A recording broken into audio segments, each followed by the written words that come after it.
ਅਸੀਂ ਕੋਈ ਚੀਜ਼ ਸੋਚਾਂਗੇ ਨਹੀਂ, ਕਿਸੇ ਚੀਜ਼ ਬਾਰੇ ਫੀਲਿੰਗ ਨਹੀਂ ਲਵਾਂਗੇ, ਅਸੀਂ ਉਹਦੇ ਖਾਬ ਨਹੀਂ ਲਵਾਂਗੇ ਤਾਂ ਅਸੀਂ ਉਹਦੇ ਰਸਤੇ ਵੀ ਨਹੀਂ ਅਪਣਾਵਾਂਗੇ।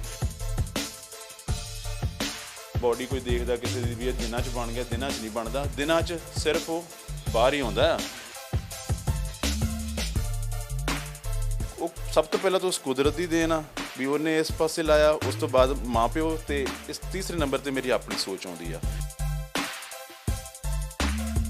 ਤਾਂ ਮੈਨੂੰ ਕੋਈ ਹਲਕਾ ਕੋਈ ਜ਼ੋਰ ਨਾਲ ਧੱਕਾ ਵੀ ਮਾਰ ਦਿੰਦਾ ਸੀ, ਮੇਰੇ ਡਿੱਗਣ ਦੇ ਚਾਂਸ ਬਹੁਤ ਵੱਧ ਜਾਂਦੇ ਕਿ ਮੈਂ ਡਿੱਗ ਵੀ ਪੈਂਦਾ ਸੀ। ਜਿਹੜੇ ਸੀਨੀਅਰ ਸੀਗੇ ਉਹਨਾਂ ਨੇ ਜਿਮ ਜਾਂਦਿਆਂ ਹੀ ਮੈਨੂੰ ਇੱਕ ਹੈਲਪਰ ਬਣਾ ਲਿਆ ਕਿ ਤੁਸੀਂ ਬੋਡੀ ਨਹੀਂ ਬਣਾ ਸਕਦੇ, ਪਹਿਲਾਂ ਤੁਸੀਂ ਸਾਡੀ ਹੈਲਪ ਕਰੋ। ਉਹਨਾਂ ਨੇ ਕਿਤੇ ਮੈਨੂੰ ਪਲੇਟਾਂ ਚੱਕਣ ਲਈ ਕਹਿ ਦੇਣਾ, ਮੈਂ ਉਹਨਾਂ ਦੀਆਂ ਪਲੇਟਾਂ ਪਾਉਣੀਆਂ। ਕਿਸੇ ਨੇ ਕਹਿਣਾ ਤੂੰ ਮੇਰੇ ਲਈ ਪਾਣੀ ਲੈ ਆ ਬਾਹਰੋਂ, ਕਿਸੇ ਨੇ ਕਹਿਣਾ ਮੇਰਾ ਆਹ ਕੰਮ ਕਰ ਦੇ, ਮੇਰਾ ਆਹ ਕੰਮ ਮੇਰੇ ਲਈ ਖਾਣ ਲਈ ਲੈ ਆ। ਮਤਲਬ ਉਹ ਚੀਜ਼ਾਂ ਨੇ ਮੈਨੂੰ ਜਿਹੜਾ ਆ ਉਹ ਦਿਮਾਗ 'ਚ ਇਹ ਚੀਜ਼ ਕਰਦੀ ਕਿ ਮੈਂ ਸ਼ਾਇਦ ਇਹਨਾਂ ਦਾ ਨੌਕਰ ਹੀ ਬਣ ਜਾਣਾ।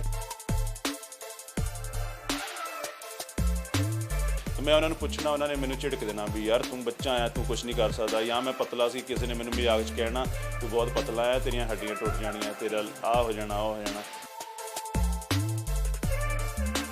ਕਈਆਂ ਨੇ ਮੈਨੂੰ ਸਟੇਜ 'ਤੇ ਚੜ੍ਹਾਇਆ, ਆਸਾਨ ਭਾਸ਼ਾ 'ਚ ਕਹਿ ਲਈਏ ਕਿ ਮੈਨੂੰ ਮੱਖਣ ਲਾ ਕੇ ਚੜ੍ਹਾਇਆ ਵੀ ਹਾਂ ਹਾਂ ਹਾਂ ਤੂੰ ਕਰ ਕਰ, ਮੈਨੂੰ ਮਜ਼ਾਕ ਬਣਾਉਣ ਲਈ।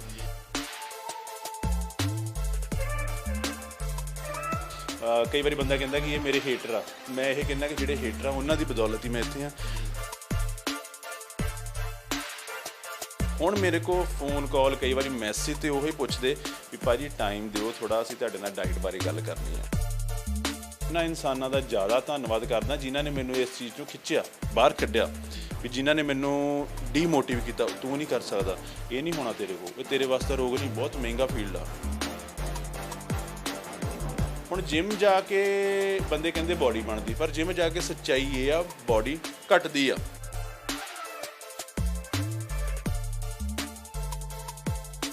ਸਰੀਰ ਆ ਜਿਹੜਾ ਉਹ ਕਿਸੇ ਚੀਜ਼ ਦੀ ਡਿਮਾਂਡ ਨਹੀਂ ਕਰਦਾ, ਉਹ ਸਿਰਫ ਖਾਣੇ ਦੀ ਡਿਮਾਂਡ ਕਰਦਾ।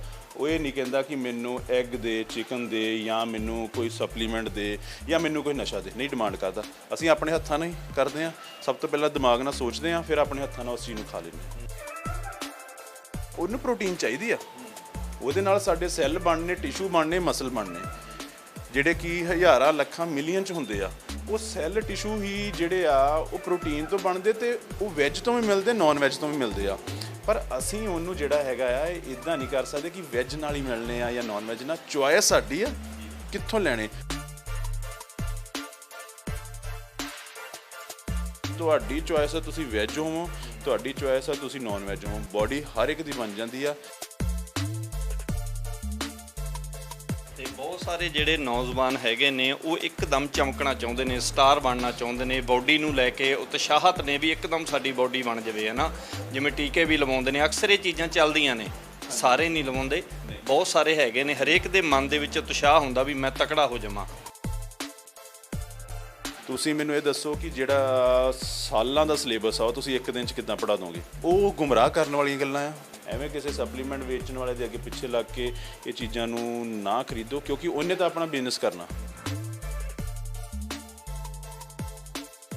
ਅਸੀਂ ਗੱਲ ਕੀਤੀ ਕਿ ਸਪਲੀਮੈਂਟ ਤੇ ਸਟੀਰੋਇਡ ਇਹ ਦੋ ਅਲੱਗ-ਅਲੱਗ ਚੀਜ਼ਾਂ, ਦੋਨੇ ਇੱਕ ਨਹੀਂ ਹੈਗੀਆਂ। ਵੀ ਤੁਹਾਨੂੰ ਜ਼ਰੂਰੀ ਕੀ ਆ? ਸਪਲੀਮੈਂਟ ਵੀ ਇੱਦਾਂ 150-200 ਤਰ੍ਹਾਂ ਦਾ ਆਉਂਦਾ, ਤੁਸੀਂ ਸਾਰੇ ਤਾਂ ਖਾ ਨਹੀਂ ਸਕਦੇ, ਸਾਰੇ ਦੀ ਜ਼ਰੂਰਤ ਨਹੀਂ ਹੁੰਦੀ। ਹੁਣ ਕੀ ਹੁੰਦਾ ਆ, ਬੱਚਿਆਂ ਨੂੰ ਸਪਲੀਮੈਂਟ ਦੀ ਅਸੀਂ ਗੱਲ ਸਾਂਝੀ ਕਰਦੇ ਹਾਂ, ਉਹਨਾਂ ਨੂੰ ਜਿਹੜਾ ਸਪਲੀਮੈਂਟ ਜ਼ਰੂਰੀ ਆ ਉਹ ਨਹੀਂ ਦਿੱਤਾ ਜਾਂਦਾ, ਜਿਹਦੇ 'ਚ ਵੇਚਣ ਵਾਲੇ ਨੂੰ ਮੁਨਾਫਾ ਹੁੰਦਾ ਉਹ ਉਹਨੂੰ ਦੇ ਦਿੰਦਾ। ਜਿਹੜੇ ਇਨਸਾਨ ਟਾਰਗੇਟ ਮਿੱਥ ਕੇ ਚੱਲਦੇ ਨੇ ਉਹ ਜ਼ਿੰਦਗੀ ਦੇ ਵਿੱਚ ਕਾਮਯਾਬ ਹੋ ਜਾਇਆ ਕਰਦੇ ਨੇ। ਕਈ ਵਾਰ ਅਸੀਂ ਗੈਸ ਲਾ ਲੈਂਦੇ ਹਾਂ, ਆਮ ਫਿਤਰਤ ਹੈ, ਸੁਭਾਅ ਹੈ ਸਾਡਾ, ਅਸੀਂ ਦੇਖ ਲੈਂਦੇ ਹਾਂ ਬਈ ਇਹ ਇਨਸਾਨ ਇੱਥੇ ਤੱਕ ਕਿਵੇਂ ਪਹੁੰਚ ਗਿਆ। ਜੈਲਸੀ ਫੀਲ ਵੀ ਕਰਦੇ ਨੇ ਬਹੁਤ ਸਾਰੇ ਲੋਕ, ਪਰ ਉਸ ਇਨਸਾਨ ਦਾ ਬੁਲੰਦੀਆਂ ਨੂੰ ਛੋਹ ਜਾਣਾ, ਇੱਕ ਕਾਮਯਾਬ ਹੋ ਜਾਣਾ, ਉਹਦੇ ਪਿਛਲੀ ਸਾਰੀ ਕਹਾਣੀ ਕੀ ਹੈ ਉਹ ਕਈ ਵਾਰ ਇਨਸਾਨ ਨਹੀਂ ਦੇਖਦਾ। ਬੋਡੀ ਬਿਲਡਰ ਦੀ ਦੁਨੀਆ ਦੇ ਵਿੱਚ ਤੁਸੀਂ ਵੇਖਿਆ ਹੋਣਾ, ਆਮ ਗੱਲਾਂ ਚੱਲਦੀਆਂ ਨੇ ਵੀ ਮਾਸ ਖਾ ਕੇ, ਮੱਛੀ ਖਾ ਕੇ, ਮੀਟ ਖਾ ਕੇ ਇਨਸਾਨ ਆਪਣੀ ਸਿਹਤ ਬਣਾਉਂਦਾ ਹੈ। ਪਰ ਵੀਰ ਜੀ ਹੁਣੀ ਸਾਡੇ ਨਾਲ ਬੈਠੇ ਨੇ, ਹਰਮਿੰਦਰ ਦੁੱਲੋਵਾਲ ਜੀ, ਇਹ ਉਹ ਇਨਸਾਨ ਨੇ ਜਿਨ੍ਹਾਂ ਨੇ ਆਪਣੀ ਸਿਹਤ ਬਣਾਈ ਹੈ, ਆਪਣੀ ਬੋਡੀ ਬਣਾਈ ਹੈ, ਤੇ ਉਹ ਮਾਸਾਹਾਰੀ ਦੁਨੀਆ ਦੇ ਵਿੱਚੋਂ ਨਿਕਲ ਕੇ ਸ਼ਾਕਾਹਾਰੀ ਦੁਨੀਆ ਦੇ ਵਿੱਚ ਜਿਉਣਾ ਤੇ ਸਦਾ ਹੀ ਆਪਣੇ ਸਰੀਰ ਨੂੰ ਫਿੱਟ ਰੱਖਣਾ, ਇਹਦੇ ਵਿੱਚ ਇੱਕ ਬਹੁਤ ਵੱਡੀ ਮਿਹਨਤ ਹੈ। ਜੇ ਅੱਜ ਇਹ ਇੱਥੇ ਤੱਕ ਪਹੁੰਚੇ ਨੇ, ਕੀ ਹਾਸਲ ਕੀਤਾ ਇਹਨਾਂ ਨੇ? ਮਿਸਟਰ ਏਸ਼ੀਆ ਦੇ ਖਿਤਾਬ ਤੱਕ ਪਹੁੰਚ ਜਾਣਾ, ਮਿਸਟਰ ਵਰਲਡ ਦੇ ਖਿਤਾਬ ਤੱਕ ਪਹੁੰਚ ਜਾਣਾ ਅਤੇ 골ਡ ਮੈਡਲ ਲੈ ਕੇ ਆਉਣਾ ਇੱਕ ਬਹੁਤ ਵੱਡੀ ਗੱਲ ਹੁੰਦੀ ਹੈ। ਜਦੋਂ ਆਪਾਂ ਇਹ ਅਕਸਰ ਗੱਲਾਂ ਸੁਣਦੇ ਹਾਂ ਤਾਂ ਫਖਰ ਹੁੰਦਾ ਹੈ ਸਿੱਖ ਕੌਮ ਦੇ ਉੱਪਰ ਵੀ ਇੱਦਾਂ ਦੇ ਵੀਰ ਵੀ ਹੈਗੇ ਨੇ ਜਿਹੜੇ ਸਿੱਖ ਕੌਮ ਦਾ ਨਾਮ ਰੋਸ਼ਨ ਕਰਦੇ ਨੇ। ਪਰ ਇਸ ਦੇ ਪਿੱਛੇ ਇੱਕ ਬਹੁਤ ਲੰਮੀ ਚੌੜੀ ਕਹਾਣੀ ਹੈ, ਇੱਕ ਬਹੁਤ ਜ਼ਿਆਦਾ ਮਿਹਨਤ ਹੈ ਤੇ ਇਸ ਮਿਹਨਤ ਦੇ ਬਾਰੇ ਅੱਜ ਆਪਾਂ ਵੀਰ ਜੀ ਨਾਲ ਗੱਲਬਾਤ ਕਰਨੀ ਹੈ। ਸਤਿ ਸ਼੍ਰੀ ਅਕਾਲ ਵੀਰ ਜੀ। ਸਤਿ ਸ਼੍ਰੀ ਅਕਾਲ ਜੀ, ਸਤਿ ਸ਼੍ਰੀ ਅਕਾਲ। ਮੈਂ ਤੁਹਾਨੂੰ ਸਾਰਿਆਂ ਨੂੰ ਸੁਰਖਾਬ ਟੀਵੀ ਦੇਖ ਰਹੇ ਸਾਰੇ ਸਰੋਤਿਆਂ ਨੇ ਤੁਹਾਡੀ ਟੀਮ ਨੂੰ ਜੀ ਆਇਆਂ ਕਹਿਣਾ। ਤਾਂ ਅੱਜ ਤੁਹਾਡੇ ਚੈਨਲ ਰਾਹੀਂ ਬੋਡੀ ਬਿਲਡਿੰਗ ਦੀ ਦੁਨੀਆ ਬਾਰੇ ਕੁਝ ਵਿਚਾਰ ਵਟਾਂਦਰਾ ਕਰਾਂਗੇ। ਕੀ ਹੈ ਸੱਚ, ਕੀ ਆ ਝੂਠ, ਕੀ ਆ। ਤਾਂ ਤੁਹਾਡਾ ਚੈਨਲ ਮੈਂ ਪਹਿਲਾਂ ਵੀ ਦੇਖਦਾ ਰਹਿਣਾ, ਬਹੁਤ ਅੱਛੀ ਤੁਸੀਂ ਜੋ ਕਵਰੇਜ ਕਰਦੇ ਹੋ, ਤਾਂ ਉਹਦੇ ਨਾਲ ਯੂਥ ਨੂੰ ਵੀ ਸੇਧ ਮਿਲਦੀ ਤੇ ਸਾਡੇ ਰੂਟੀਨ 'ਚ ਕੀ ਹੋ ਰਿਹਾ ਉਹ ਵੀ ਸਾਨੂੰ ਸਾਰਾ ਤੁਸੀਂ ਸਾਂਝਾ ਕਰਦੇ ਹੋ। ਆਪਾਂ ਬਹੁਤ ਪਿੱਛੇ ਚਲੇ ਜਾਂਦੇ ਹਾਂ। ਜਦੋਂ ਤੁਸੀਂ ਛੋਟੇ ਹੁੰਦੇ ਸੀਗੇ ਉਦੋਂ ਮਨ ਦੇ ਵਿੱਚ ਸੀ ਵੀ ਮੈਂ ਇੱਥੇ ਤੱਕ ਪਹੁੰਚ ਜਾਵਾਂਗਾ? ਨਹੀਂ, ਪਹਿਲਾਂ ਬਚਪਨ ਤੋਂ ਤੇ ਨਹੀਂ ਸੀ। ਹਾਂ, ਜਦੋਂ ਮੈਂ ਕਾਲਜ ਲਾਈਫ ਸਟਾਰਟ ਕੀਤੀ ਆਪਣੀ 2003 ਤੋਂ +2 ਕੰਪਲੀਟ ਕਰਨ ਤੋਂ ਬਾਅਦ, ਉਦੋਂ ਕੁਝ ਅਲੱਗ ਆਇਆ ਮਨ 'ਚ ਕਿ ਮੈਂ ਕੁਝ ਅਲੱਗ ਕਰਾਂ। ਕਿ ਪੈਦਾ ਤੇ ਹੁੰਦਿਆਂ ਸਾਰੇ ਹੀ, ਉਸ ਤੋਂ ਬਾਅਦ ਕੰਮ ਕਰਦੇ ਪੈਦਾ ਸਾਰੇ ਹੁੰਦੇ। ਪੈਦਾ ਹੁੰਦਾ ਬੱਚਾ ਕੋਈ 2 ਕਿਲੋ 3 ਕਿਲੋ, ਹੱਦ ਕੁਦਰਤ ਦੇ ਬਣਾਏ ਰੂਲ ਦੇ ਅਨੁਸਾਰ 4 ਕਿਲੋ ਦਾ ਹੁੰਦਾ ਤੇ ਉਹ ਰੂਟੀਨ ਦੇ ਕੰਮ ਕਰਦਾ, 3 ਟਾਈਮ ਖਾਣਾ ਖਾਂਦਾ। ਫਿਰ ਉਸ ਤੋਂ ਬਾਅਦ ਉਹਦੀ ਜੌਬ ਲੱਗ ਜਾਂਦੀ, ਨਹੀਂ ਤੇ ਕੋਈ ਘਰੇਲੂ ਕੰਮ ਕਰਦਾ। ਤੇ ਮੇਰੇ ਮਨ 'ਚ ਸੀ ਕਿ ਇਹ ਮੈਂ ਕਰਨਾ ਹੀ ਆ, ਇਹ ਵੀ ਕਰਨਾ, ਬਟ ਇਹਦੇ ਨਾਲ ਕੋਈ ਮੇਰੀ ਵੱਖਰੀ ਪਛਾਣ ਬਣੇ ਕਿ ਸਮਾਜ 'ਤੇ ਆਇਆ, ਦੁਨੀਆ 'ਤੇ ਆਇਆ, ਕੁਛ ਅਲੱਗ ਬਣਾ ਜਿਹਦੇ ਵਿੱਚ ਮੇਰੇ ਜਿਹੜੇ ਪੈਦਾ ਕਰਨ ਵਾਲੇ ਮਾਂ ਪਿਓ ਆ ਉਹਨਾਂ ਦਾ ਨਾਮ ਰੋਸ਼ਨ ਹੋਵੇ, ਮੇਰਾ ਜਿਹੜਾ ਪਿੰਡ ਆ, ਮੇਰੀ ਜਿਹੜਾ ਸਟੇਟ ਆ ਪੰਜਾਬ ਆ, ਅਤੇ ਮੇਰਾ ਜਿਹੜਾ ਦੇਸ਼ ਆ, ਸਾਰਿਆਂ ਦਾ ਨਾਮ ਰੋਸ਼ਨ ਹੋਵੇ। ਸੋ ਉਸ ਲਈ ਮੈਂ ਕਾਲਜ ਲੈਵਲ ਤੋਂ ਇਹ ਗੱਲਾਂ ਆਪਣੇ ਮਨ 'ਚ ਧਾਰਨਾ ਕੀਤੀਆਂ ਅਤੇ ਹੌਲੀ ਹੌਲੀ ਇਹਨਾਂ ਨੂੰ ਅੱਗੇ ਬੜਾਵਾ ਕਰਨਾ ਸ਼ੁਰੂ ਕੀਤਾ, ਵਧਾਉਣਾ ਸ਼ੁਰੂ ਕੀਤਾ। ਕਾਫੀ ਦਿੱਕਤਾਂ ਆਈਆਂ, ਪਰ ਜਿੱਦਾਂ ਜਿੱਦਾਂ ਇਹਨਾਂ ਨੂੰ ਮੈਂ ਅੱਗੇ ਸੋਚਦਾ ਜਾਂਦਾ ਸੀ ਤਾਂ ਉੱਦਾਂ ਦੇ ਰਸਤੇ ਬਣਦੇ ਜਾਂਦੇ ਸੀ। ਕਿਉਂਕਿ ਤੁਸੀਂ ਵੀ ਜਾਣਦੇ ਕਿ ਜਦੋਂ ਅਸੀਂ ਕੋਈ ਚੀਜ਼ ਸੋਚਾਂਗੇ ਨਹੀਂ, ਕਿਸੇ ਚੀਜ਼ ਬਾਰੇ ਫੀਲਿੰਗ ਨਹੀਂ ਲਵਾਂਗੇ, ਅਸੀਂ ਉਹਦੇ ਖਾਬ ਨਹੀਂ ਲਵਾਂਗੇ, ਤਾਂ ਅਸੀਂ ਉਹਦੇ ਰਸਤੇ ਵੀ ਨਹੀਂ ਅਪਣਾਵਾਂਗੇ। ਸੋ ਬਚਪਨ ਤੋਂ ਨਹੀਂ ਸੀ। ਹਾਂ, ਜਦੋਂ ਮੈਂ ਟੀਨ ਏਜ ਕੰਪਲੀਟ ਕਰਕੇ ਕਾਲਜ ਸ਼ੁਰੂ ਹੁੰਦਾ, ਉਦੋਂ ਇਹ ਚੀਜ਼ਾਂ ਆਉਣੀਆਂ ਸ਼ੁਰੂ ਹੋਈਆਂ। ਅਕਸਰ ਜਿਹੜੇ ਇਨਸਾਨ ਨੇ ਉਹ ਸੰਘਰਸ਼ ਕਰਦੇ ਨੇ, ਸੰਘਰਸ਼ਮਈ ਜੀਵਨ ਹੈ ਇਨਸਾਨ ਦਾ, ਆਪਾਂ ਇੰਝ ਕਹਿ ਸਕਦੇ ਹਾਂ। ਤੁਹਾਡਾ ਸੰਘਰਸ਼ ਕਿੱਥੋਂ ਸ਼ੁਰੂ ਹੋਇਆ ਸੀ ਵੀ ਬੋਡੀ ਬਿਲਡਰ ਵੱਲ ਨੂੰ ਤੁਰਨਾ? ਮੇਰਾ ਜਿਹੜਾ ਸਟਰਗਲ ਸੰਘਰਸ਼ ਹੈਗਾ, ਤਕਰੀਬਨ 2003 'ਚ +2 ਕੰਪਲੀਟ ਕਰਨ ਤੋਂ ਬਾਅਦ ਮੈਂ 4 ਵਿੱਚ ਜਾਣਾ ਜਲੰਧਰ ਖਾਲਸਾ ਕਾਲਜ। ਤਾਂ ਉਦੋਂ ਮੈਂ ਤਕਰੀਬਨ 38 ਕਿਲੋ ਦਾ ਸੀਗਾ। ਕਿ ਉਦੋਂ ਮੇਰੇ ਸਾਹਮਣੇ ਇਹ ਸੀਗਾ ਕਿ ਮੈਂ 38 ਕਿਲੋ ਦੀ ਹਾਈਟ ਸੀ ਮੇਰੀ, 5 ਫੁੱਟ ਕੋਈ 7 ਇੰਚ 'ਚ ਹੋਊਗੀ।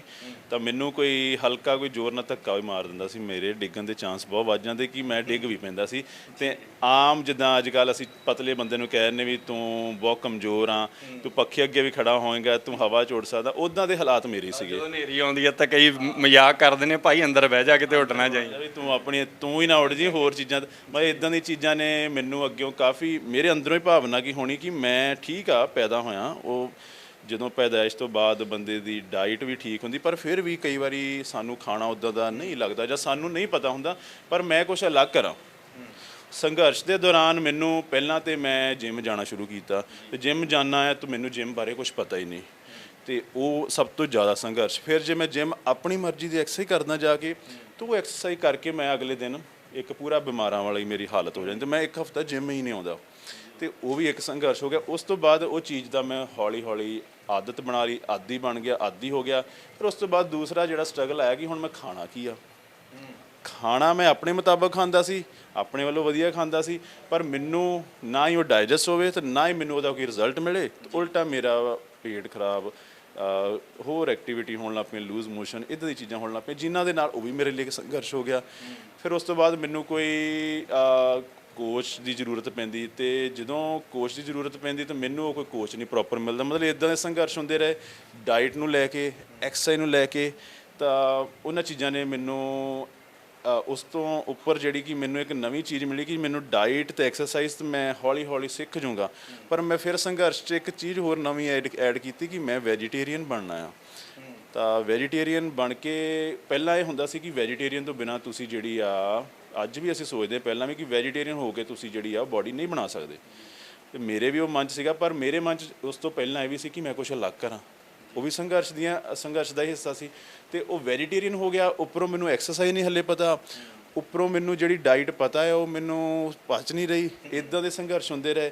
ਤਾਂ ਮੈਂ ਫਿਰ ਵੀ ਆਪਣਾ ਜਿਹੜਾ ਉਹ ਟੀਚਾ ਸੀ ਮਿੱਥਿਆ ਹੋਇਆ, ਮੈਂ ਉਹਦੇ ਟਰੈਕ 'ਤੇ ਚੜ੍ਹਨ ਦੀ ਕੋਸ਼ਿਸ਼ ਕਰਦਾ, ਫਿਰ ਉੱਤਰ ਜਾਂਦਾ। ਹੁਣ ਗੱਡੀ ਜਿੰਨੀ ਦੇਰ ਤੱਕ ਟਰੈਕ 'ਤੇ ਨਹੀਂ ਚੜ੍ਹਦੀ ਉਹ ਸਟੇਸ਼ਨ 'ਤੇ ਨਹੀਂ ਪਹੁੰਚੂਗੀ। ਤੇ ਮੇਰੀ ਹਲੇ ਗੱਡੀ ਟਰੈਕ 'ਤੇ ਨਹੀਂ ਚੜ੍ਹ ਰਹੀ ਸੀ। ਤੇ ਉਹ ਚੀਜ਼ਾਂ ਨੇ 3-4 ਨੇ, ਡਾਈਟ ਨੇ, ਮੇਰੀ ਐਕਸਰਸਾਈਜ਼ ਨੇ, ਤੇ ਮੈਨੂੰ ਵੈਜੀਟੇਰੀਅਨ ਹੋਣ ਨੇ ਇਹ ਜਿਹੜਾ ਸੰਘਰਸ਼ ਆ ਹੋਰ ਵੀ ਵਧਾ ਦਿੱਤਾ। ਪਰ ਉਹਦੇ ਵਿੱਚ ਮੈਨੂੰ ਹੌਲੀ ਹੌਲੀ ਰਸਤੇ ਮਿਲਦੇ ਗਏ ਤੇ ਅੱਜ ਤੁਹਾਡੇ ਸਾਰਿਆਂ ਦੇ ਰੂਬਰੂ ਹੋਇਆ। ਜਿਵੇਂ ਇੱਕ ਘਟਨਾ ਘਟੀ, ਅਕਸਰ ਜਿਹੜੇ ਅੱਜ ਕੱਲ੍ਹ ਵੀ ਬਹੁਤ ਸਾਰੇ ਬੱਚੇ ਹੈਗੇ ਨੇ ਉਹ ਦੁਬਲੇ ਪਤਲੇ ਹੁੰਦੇ ਨੇ। ਤੁਸੀਂ ਵੀ ਦੱਸਿਆ ਵੀ ਮੇਰਾ ਸਰੀਰ ਵੀ ਜਿਹੜਾ ਉੱਡਣ ਵਾਲਾ ਸੀ, ਜੇ ਹਨੇਰੀ ਆਈ ਤੇ ਡਰ ਲੱਗਦਾ ਸੀ, ਹੈ ਨਾ। ਤੇ ਕੋਈ ਇਦਾਂ ਦੀ ਘਟਨਾ ਘਟੀ ਜਿਵੇਂ ਆਮ ਬੱਚਿਆਂ ਦੇ ਨਾਲ ਘਟਦੀ ਹੈ, ਕਈ ਤੇ ਡਰਦੇ ਹੀ ਜਿਹੜੇ ਹੈਗੇ ਨੇ ਉਹ ਜਿਮ ਨਹੀਂ ਆਉਂਦੇ ਵੀ ਹਾਂ ਮੈਂ ਪਤਲਾ ਜ਼ਿਆਦਾ, ਵੀ ਜਿਹੜੇ ਮੇਰੇ ਨਾਲ ਦੇ ਹੋਰ 20-30 ਜਣੇ ਹੋਣਗੇ ਉਹ ਮੈਨੂੰ ਮਜ਼ਾਕ ਕਰਨਗੇ, ਮੈਂ ਮਜ਼ਾਕ ਦਾ ਪਾਤਰ ਨਾ ਬਣ ਜਾਵਾਂ।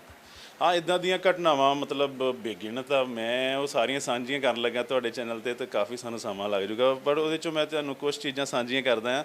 ਜਿਸ ਤੋਂ ਮੈਂ ਫਸਟ ਟਾਈਮ ਪਹਿਲੇ ਦਿਨ ਜਿਮ ਗਿਆ, ਤਾਂ ਮੈਨੂੰ ਜਿਮ ਜਾ ਕੇ ਜਿਹੜੇ ਸੀਨੀਅਰ ਸੀਗੇ ਉਹਨਾਂ ਨੇ ਜਿਮ ਜਾਂਦਿਆਂ ਹੀ ਮੈਨੂੰ ਇੱਕ ਹੈਲਪਰ ਬਣਾ ਲਿਆ ਕਿ ਤੁਸੀਂ ਬੋਡੀ ਨਹੀਂ ਬਣਾ ਸਕਦੇ, ਪਹਿਲਾਂ ਤੁਸੀਂ ਸਾਡੀ ਹੈਲਪ ਕਰੋ। ਉਹਨਾਂ ਨੇ ਕਿਤੇ ਮੈਨੂੰ ਪਲੇਟਾਂ ਚੱਕਣ ਲਈ ਕਹਿ ਦੇਣਾ, ਮੈਂ ਉਹਨਾਂ ਦੀਆਂ ਪਲੇਟਾਂ ਪਾਉਣੀਆਂ। ਕਿਸੇ ਨੇ ਕਹਿਣਾ ਤੂੰ ਮੇਰੇ ਲਈ ਪਾਣੀ ਲੈ ਆ ਬਾਹਰੋਂ, ਕਿਸੇ ਨੇ ਕਹਿਣਾ ਮੇਰਾ ਆਹ ਕੰਮ ਕਰ ਦੇ, ਮੇਰਾ ਆਹ ਕੰਮ ਮੇਰੇ ਲਈ ਖਾਣ ਲਈ ਲੈ ਆ। ਮਤਲਬ ਉਹ ਚੀਜ਼ਾਂ ਨੇ ਮੈਨੂੰ ਜਿਹੜਾ ਆ ਉਹ ਦਿਮਾਗ 'ਚ ਇਹ ਚੀਜ਼ ਕਰਤੀ ਕਿ ਮੈਂ ਸ਼ਾਇਦ ਇਹਨਾਂ ਦਾ ਨੌਕਰ ਹੀ ਬਣ ਜਾਣਾ, ਕਿ ਮੈਂ ਇੱਕ ਕਮਜ਼ੋਰ ਹਾਂ ਇਸ ਕਰਕੇ ਹੋ ਰਿਹਾ। ਤੇ ਜਿਹੜੇ ਬੰਦੇ 'ਚ ਤਾਕਤ ਆ ਉਹ ਅੱਜ ਵੀ ਆ ਤੇ ਉਦੋਂ ਵੀ ਸੀ। ਜਿਹੜੇ ਬੰਦੇ 'ਚ ਜਾਨ ਆ ਤਾਂ ਉਹਨੂੰ ਹਰ ਬੰਦਾ ਉਹਦੇ ਨਾਲ ਖੜਨ ਦੀ ਕੋਸ਼ਿਸ਼ ਕਰਦਾ। ਉਹ ਘਟਨਾ ਨੇ ਮੈਨੂੰ ਵੀਕ ਨਹੀਂ ਕੀਤਾ, ਮੈਨੂੰ ਹੋਰ ਸਟਰੋਂਗ ਕਰਤਾ ਕਿ ਜੇ ਮੈਨੂੰ ਅੱਜ ਇਹ ਕੁਝ ਪੁਸ਼ ਕਰਨਗੇ ਤਾਂ ਮੈਂ ਬਹੁਤ ਜਲਦੀ ਉੱਪਰ ਚਲੇ ਜਾਊਂਗਾ, ਉਨੀ ਜਲਦੀ ਮੈਂ ਫਿਰ ਨੀਚੇ ਆ ਜਾਊਂਗਾ। ਬਟ ਜੇ ਮੈਨੂੰ ਰੋਕਣਗੇ, ਮੈਂ ਕਹਿੰਦੇ ਅਸੀਂ ਕਿਸੇ ਚੀਜ਼ ਨੂੰ ਰੋਕਦੇ ਹਾਂ ਨਾ, ਕਿਸੇ ਇਨਸਾਨ ਨੂੰ ਵੀ ਅਸੀਂ ਰੋਕਦੇ ਹਾਂ ਕਿ ਆਹ ਕੰਮ ਨਹੀਂ ਕਰਨਾ। ਜਦ ਬੱਚੇ ਨੂੰ ਵੀ ਅਸੀਂ ਰੋਕੀਏ ਵੀ ਬੇਟਾ ਆਹ ਕੰਮ ਨਹੀਂ ਕਰਨਾ, ਉਹ ਓਨਾ ਹੀ ਉਹ ਕੰਮ ਕਰਦਾ। ਤੇ ਮੈਂ ਵੀ ਇਹ ਚੀਜ਼ ਰੱਖੀ ਕਿ ਮੈਨੂੰ ਇਹ ਜਿੰਨਾ ਰੋਕਣਗੇ ਮੈਂ ਕੋਸ਼ਿਸ਼ ਕਰਨੀ ਅੱਜ ਇਹਨਾਂ ਦੀ ਪਲੇਟਾਂ ਪਾਉਣਾ, ਤੇ ਅੱਜ ਮੈਂ ਇਹਨਾਂ ਦੀਆਂ ਪਲੇਟਾਂ ਪਾਉਣਾ, ਅੱਜ ਮੈਂ ਇਹਨਾਂ ਨੂੰ ਖਾਣਾ ਲਿਆ ਕੇ ਦਊਂਗਾ, ਇਹਨਾਂ ਨੂੰ ਮੈਂ ਪਾਣੀ ਦੀ ਬੋਤਲ ਫੜਾਊਂਗਾ, ਕੱਲ੍ਹ ਮੈਨੂੰ ਵੀ ਕੋਈ ਫੜਾਊਗਾ। ਤੇ ਦੂਸਰਾ ਇਹ ਨੇਚਰ ਦਾ ਵੀ ਰੂਲ ਆ ਵੀ ਅਸੀਂ ਜੋ ਕਰਾਂਗੇ ਸਾਨੂੰ ਵੀ ਉੱਦਾਂ ਦਾ ਕਿਤੇ ਨਾ ਕਿਤੇ ਕੁਝ ਮਿਲੂਗਾ। ਸੋ ਉਹ ਘਟਨਾ ਨੇ ਮੈਨੂੰ ਹੋਰ ਮਜ਼ਬੂਤ ਕੀਤਾ। ਤੇ ਅੱਜ ਦੇ ਬੱਚਿਆਂ ਨੂੰ ਵੀ ਇਹ ਚੀਜ਼ ਹੁੰਦੀ ਆ। ਉਹਨੇ ਮੈਨੂੰ ਪੇਸ਼ੈਂਸ ਵੀ ਸਿਖਾਈ, ਵੀ ਸਹਿਣ ਸ਼ਕਤੀ ਸਿਖਾਈ ਕਿ ਹੌਲੀ ਹੌਲੀ ਡੇ ਬਾਏ ਡੇ ਕਿੱਦਾਂ ਹੋਣਾ। ਅਤੇ ਉਸ ਤੋਂ ਮੈਨੂੰ ਇਹ ਚੀਜ਼ ਮਿਲੀ ਕਿ ਮੈਂ ਜਿੰਨਾ ਹੌਲੀ ਹੌਲੀ ਸਟੈਪ ਬਾਏ ਸਟੈਪ ਉਸ ਘਟਨਾ ਤੋਂ ਕਿ ਜਿੰਨਾ ਮੈਂ ਸਟੈਪ ਬਾਏ ਸਟੈਪ ਉੱਪਰ ਜਾਊਂਗਾ ਅਤੇ ਕੱਲ੍ਹ ਨੂੰ ਮੈਂ ਨੀਚੇ ਵੀ ਆਉਣਾ, ਉਹਦੇ 'ਚ ਮੈਨੂੰ ਪਤਾ ਹੈ ਕਿ ਮੈਂ ਕਿੱਥੇ ਆ ਕੇ ਰੁਕ ਸਕਦਾ। ਵੀ ਮੈਂ ਇੱਕ ਸਟੈਪ ਚੜ੍ਹਿਆ, ਹੁਣ ਦੂਸਰਾ, ਹੁਣ ਤੀਸਰਾ, ਹੁਣ ਜੇ ਮੈਂ ਨੀਚੇ ਆ ਰਿਹਾ ਕਿਸੇ ਤਰੀਕੇ ਤਾਂ ਮੈਨੂੰ ਪਤਾ। ਤੇ ਜੇ ਅਸੀਂ ਬਿਲਕੁਲ ਸਪੀਡ 'ਚ ਜਾਵਾਂਗੇ, ਬਿਲਕੁਲ ਸਪੀਡ 'ਚ ਨੀਚੇ ਵੀ ਆ ਜਾਵਾਂਗੇ। ਉਹ ਘਟਨਾ ਨੇ ਮੈਨੂੰ ਸਹੀ ਰਾਹ 'ਤੇ ਪਾਇਆ। ਅਤੇ ਇਹੋ ਜਿਹੀਆਂ ਘਟਨਾਵਾਂ ਹੀ ਤੁਹਾਨੂੰ ਇੱਕ ਸਮਾਜ ਵਿੱਚ ਅਲੱਗ ਇਨਸਾਨ ਬਣਾ ਦਿੰਦੀਆਂ। ਅਤੇ ਜੇ ਅਸੀਂ ਕਹੀਏ ਕਿ ਕਿਸੇ ਨੂੰ ਬੋਡੀ ਕੋਈ ਦੇਖਦਾ ਕਿਸੇ ਦੀ ਵੀ ਇਹ ਦਿਨਾਂ 'ਚ ਬਣ ਗਿਆ, ਦਿਨਾਂ 'ਚ ਨਹੀਂ ਬਣਦਾ। ਦਿਨਾਂ 'ਚ ਸਿਰਫ ਉਹ ਬਾਹਰ ਹੀ ਆਉਂਦਾ। ਅਤੇ ਕਿਉਂਕਿ ਹਰ ਇੱਕ ਹਨੇਰੀ ਰਾਤ ਦੇ ਦਿਨ ਦੇ ਪਿੱਛੇ ਹਨੇਰੀ ਰਾਤ ਹੁੰਦੀ ਆ। ਦਿਨ ਛਿਪਦਾ ਆ, ਉਸ ਤੋਂ ਬਾਅਦ ਰਾਤ ਵੀ ਆਉਂਦੀ ਹੈ, ਫਿਰ ਰਾਤ ਆਉਂਦੀ ਆ, ਅਤੇ ਉਸ ਤੋਂ ਬਾਅਦ ਚਮਕ ਦਮਕ ਵੀ ਆਉਂਦੀ ਆ ਨਾ, ਦਿਨ ਵੀ ਚੜ੍ਹਦਾ। ਅਤੇ ਸਮਾਜ 'ਚ ਜਿਹੜੀ ਚੀਜ਼ ਆ ਉਹ ਇਹ ਦੇਖੀ ਜਾਂਦੀ ਕਿ ਜਿਹੜੀਆਂ ਇੱਦਾਂ ਦੀਆਂ ਘਟਨਾਵਾਂ ਆ ਉਹ ਨਹੀਂ ਕਿਸੇ ਨਾਲ ਸਾਂਝੀਆਂ ਕੀਤੀਆਂ ਜਾਂਦੀਆਂ। ਸਿਰਫ ਉਹ ਇਹ ਦੇਖ ਲੈਂਦੇ ਕਿ ਇਹ ਬੋਡੀ ਬਣੀ ਆ, ਇਹ ਬੜੀ ਜਲਦੀ ਬਣ ਗਈ, ਇਹਨੇ ਆਹ ਖਾ ਲਿਆ ਉਹ ਖਾ ਲਿਆ। ਇੱਦਾਂ ਨਹੀਂ, ਉਹਦੇ ਵਿੱਚ ਇਹ ਘਟਨਾ ਮੇਰੇ ਨਾਲ ਨਾ ਹੁੰਦੀ ਤਾਂ ਅੱਜ ਮੈਂ ਵੀ ਕੋਈ ਬੋਡੀ ਬਿਲਡਰ ਨਾ ਬਣਿਆ ਹੁੰਦਾ। ਮੈਂ ਵੀ ਆਮ ਲੋਕਾਂ ਵਰਗਾ 3 ਟਾਈਮ ਖਾਣਾ ਖਾਂਦਾ ਅਤੇ ਸਵੇਰੇ 5 ਤੋਂ 9 ਤੋਂ 5 ਸ਼ਾਮ ਤੱਕ ਮੈਂ ਡਿਊਟੀ ਕਰਦਾ। ਅਤੇ ਉਹ ਇੱਕ ਸਰਕਲ ਹੋਣਾ ਸੀ। ਉਹ ਸਰਕਲ ਮਾੜਾ ਨਹੀਂ, ਬਹੁਤ ਵਧੀਆ ਆ। ਬਟ ਇੱਕ ਅਲੱਗ ਕਰਨ ਲਈ ਤੁਹਾਨੂੰ ਮਤਲਬ ਅਲੱਗ ਦੇਖਣ ਲਈ ਅਲੱਗ ਕੰਮ ਕਰਨਾ ਪੈਣਾ। ਉਹ ਇਹ ਘਟਨਾ ਨੇ ਮੈਨੂੰ ਕਰਵਾਇਆ ਕਿ ਮੈਂ ਅੱਜ ਇਹਨਾਂ ਦੀ ਹੈਲਪ ਕਰਦਾ, ਅੱਜ ਮੈਂ ਇਹਨਾਂ ਦਾ ਪਾਣੀ ਲਿਆਉਣਾ, ਇਹਨਾਂ ਦੀਆਂ ਪਲੇਟਾਂ ਪਾਉਣਾ, ਕੱਲ੍ਹ ਨੂੰ ਮੇਰੀਆਂ ਵੀ ਹੁੰਦਾ। ਤਾਂ ਅੱਜ ਤੁਸੀਂ ਸੱਚ ਜਾਣੋ, ਇੱਦਾਂ ਦੇ ਬੜੇ ਸੱਜਣ ਮਿੱਤਰ ਆਉਂਦੇ, ਛੋਟੇ ਨਵੇਂ ਮੁੰਡੇ ਆਉਂਦੇ। ਉਹ ਚੀਜ਼ ਗਿਣਤੀ 'ਚ ਹੀ ਪਤਾ ਨਹੀਂ ਕਿੰਨੇ ਮੁੰਡੇ ਆ ਕਿ ਮੈਂ ਗਿਣ ਹੀ ਨਹੀਂ ਸਕਦਾ ਜਿਹੜੇ ਇਹ ਚੀਜ਼ ਕਰਨ ਲਈ ਤਿਆਰ ਆ। ਪਰ ਮੈਨੂੰ ਆਪਣਾ ਸਮਾਂ ਨਹੀਂ ਭੁੱਲਦਾ, ਮੈਂ ਉਹਨਾਂ ਨੂੰ ਇਹ ਚੀਜ਼ ਨਹੀਂ ਇੱਦਾਂ ਕਰ ਪਾਉਂਦਾ ਕਿ ਨਹੀਂ ਤੁਸੀਂ ਇਹ ਨਹੀਂ ਕਰਨਾ, ਤੁਹਾਨੂੰ ਮੇਰੇ ਤੋਂ ਪੁੱਛਣਾ ਡਾਇਰੈਕਟ ਪੁੱਛ ਲਓ, ਮੇਰਾ ਕੰਮ ਮੈਂ ਖੁਦ ਕਰੂੰਗਾ। ਸੋ ਇੱਦਾਂ ਦੀਆਂ ਘਟਨਾਵਾਂ ਬਹੁਤ ਸੀਗੀਆਂ ਹੋਰ ਵੀ। ਤਾਂ ਉਹਨਾਂ 'ਚੋਂ ਮੈਨੂੰ ਇਹਨੇ ਜ਼ਿਆਦਾ ਝੰਜੋੜਿਆ ਸਾਰਾ ਅੰਦਰ। ਅੱਜ ਵੀ ਹੁਣ ਤੁਸੀਂ ਤੁਹਾਡੇ ਨਾਲ ਗੱਲ ਸਾਂਝੀ ਕਰ ਰਿਹਾ ਤਾਂ ਅੱਜ ਵੀ ਉਹ ਸੀਨ ਮੇਰੀਆਂ ਅੱਖਾਂ ਮੂਹਰੇ ਉੱਦਾਂ ਹੀ ਕ੍ਰੀਏਟ ਹੋ ਰਿਹਾ, ਉੱਦਾਂ ਹੀ ਫਿਲਮ ਚੱਲ ਰਹੀ ਆ। ਹਾਂਜੀ। ਤੇ ਮਾਤਾ ਜੀ ਤੇ ਪਿਤਾ ਜੀ ਉਹਨਾਂ ਵੱਲੋਂ ਕਿਵੇਂ ਸਹਿਯੋਗ ਰਿਹਾ ਪਰਿਵਾਰ ਵੱਲੋਂ? ਦੇਖੋ, ਮਦਰ ਫਾਦਰ ਦੀ ਬਦੌਲਤ ਹੀ ਅੱਜ ਇੱਥੇ ਆ। ਅਤੇ ਉਸ ਤੋਂ ਵੀ ਪਹਿਲਾਂ ਹਰ ਇਨਸਾਨ ਆਪਣੇ ਮਾਤਾ ਪਿਤਾ ਦੀ ਬਦੌਲਤ ਹੀ ਹੁੰਦਾ ਆ। ਤਾਂ ਪਹਿਲਾਂ ਪਿਤਾ ਦਾ, ਫਿਰ ਮਾਤਾ ਦਾ ਸਹਿਯੋਗ, ਦੋਨਾਂ ਦੇ ਸਹਿਯੋਗ ਨਾਲ ਬੱਚਾ ਬਣਦਾ, ਤੇ ਉਹ ਕੁਦਰਤ ਦੀ ਰੀਤ ਆ। ਪਰ ਮਾਤਾ ਪਿਤਾ ਮੈਨੂੰ ਪੜ੍ਹਾਉਣ ਲਈ, ਕੋਈ ਜੌਬ ਕਰਵਾਉਣ ਲਈ ਉਹ ਜ਼ਿਆਦਾ ਇੱਛੁਕ ਸੀਗੇ, ਕੋਈ ਅਫੀਸ਼ੀਅਲ ਜੌਬ ਕਰਵਾਉਣ ਲਈ। ਤਾਂ ਪਰ ਉਹਨਾਂ ਨੇ ਮੈਨੂੰ ਡਾਈਟ ਦੇ ਪੈਸੇ ਉਦੋਂ ਘੱਟ ਦੇਣੇ। ਉਹਦਾ ਰੀਜ਼ਨ ਕੀ ਸੀਗਾ? ਕਿਉਂਕਿ ਜਦੋਂ ਤੱਕ ਸਾਨੂੰ ਕਿਸੇ ਚੀਜ਼ ਦੀ ਅਹਿਮੀਅਤ ਨਹੀਂ ਪਤਾ, ਮੈਨੂੰ ਕਿਸੇ ਚੀਜ਼ ਦੀ ਇੱਕ ਛੋਟੀ ਜਿਹੀ ਐਗਜ਼ਾਮਪਲ ਅੱਜ ਦੇ ਸਮੇਂ ਦੇ ਹਿਸਾਬ ਦੀ ਦੇ ਦਿੰਦਾ ਕਿ ਇੱਕ ਫੋਨ ਆਉਂਦਾ ਕੀਪੈਡ ਵਾਲਾ, ਇੱਕ ਅੱਜ ਕੱਲ੍ਹ ਫੋਨ ਆ ਗਿਆ ਐਂਡਰੋਇਡ, ਉਸ ਤੋਂ ਵੀ ਉੱਪਰ ਫੋਨ ਆ ਗਿਆ ਆਈਫੋਨ ਕੀਪੈਡ, ਤੇ ਤਿੰਨਾਂ 'ਚ ਡਿਫਰੈਂਸ ਆ। ਹੁਣ ਜਦੋਂ ਤੱਕ ਜਿਸ ਬੰਦੇ ਨੂੰ ਆਈਫੋਨ ਦੀ ਅਹਿਮੀਅਤ ਨਹੀਂ ਸਮਝਾਈ ਜਾਊਗੀ, ਐਪਲ ਦਾ ਫੋਨ ਜਿਹੜਾ ਆਉਂਦਾ ਉਹ ਜੇ ਬਟਨ ਵਾਲਾ ਫੋਨ ਹੋਗਾ ਉਹਨੂੰ ਹੀ ਅੱਛਾ ਸਮਝੂਗਾ, ਉਹ ਉਹਦੀਆਂ ਕਮੀਆਂ ਹੀ ਗਿਣੂਗਾ ਵੀ ਇਹ ਫੋਨ ਮਹਿੰਗਾ ਆ, ਇਹ ਫੋਨ ਖਰਾਬ ਹੋ ਜਾਊਗਾ, ਇਹ ਮੈਂ ਨਹੀਂ ਲੈਣਾ, ਉਹਨੂੰ ਉਹੀ ਅੱਛਾ ਲੱਗਦਾ। ਉਹ ਜਦੋਂ ਉਹਨੂੰ ਉਹਦੀ ਬੈਨੀਫਿਟ ਪਤਾ ਲੱਗ ਗਿਆ ਤੇ ਉਦੋਂ ਅਸੀਂ ਉਸ ਫੋਨ ਨੂੰ ਅੱਛਾ ਸਮਝਣ ਲੱਗ ਪੈਂਦੇ ਹਾਂ।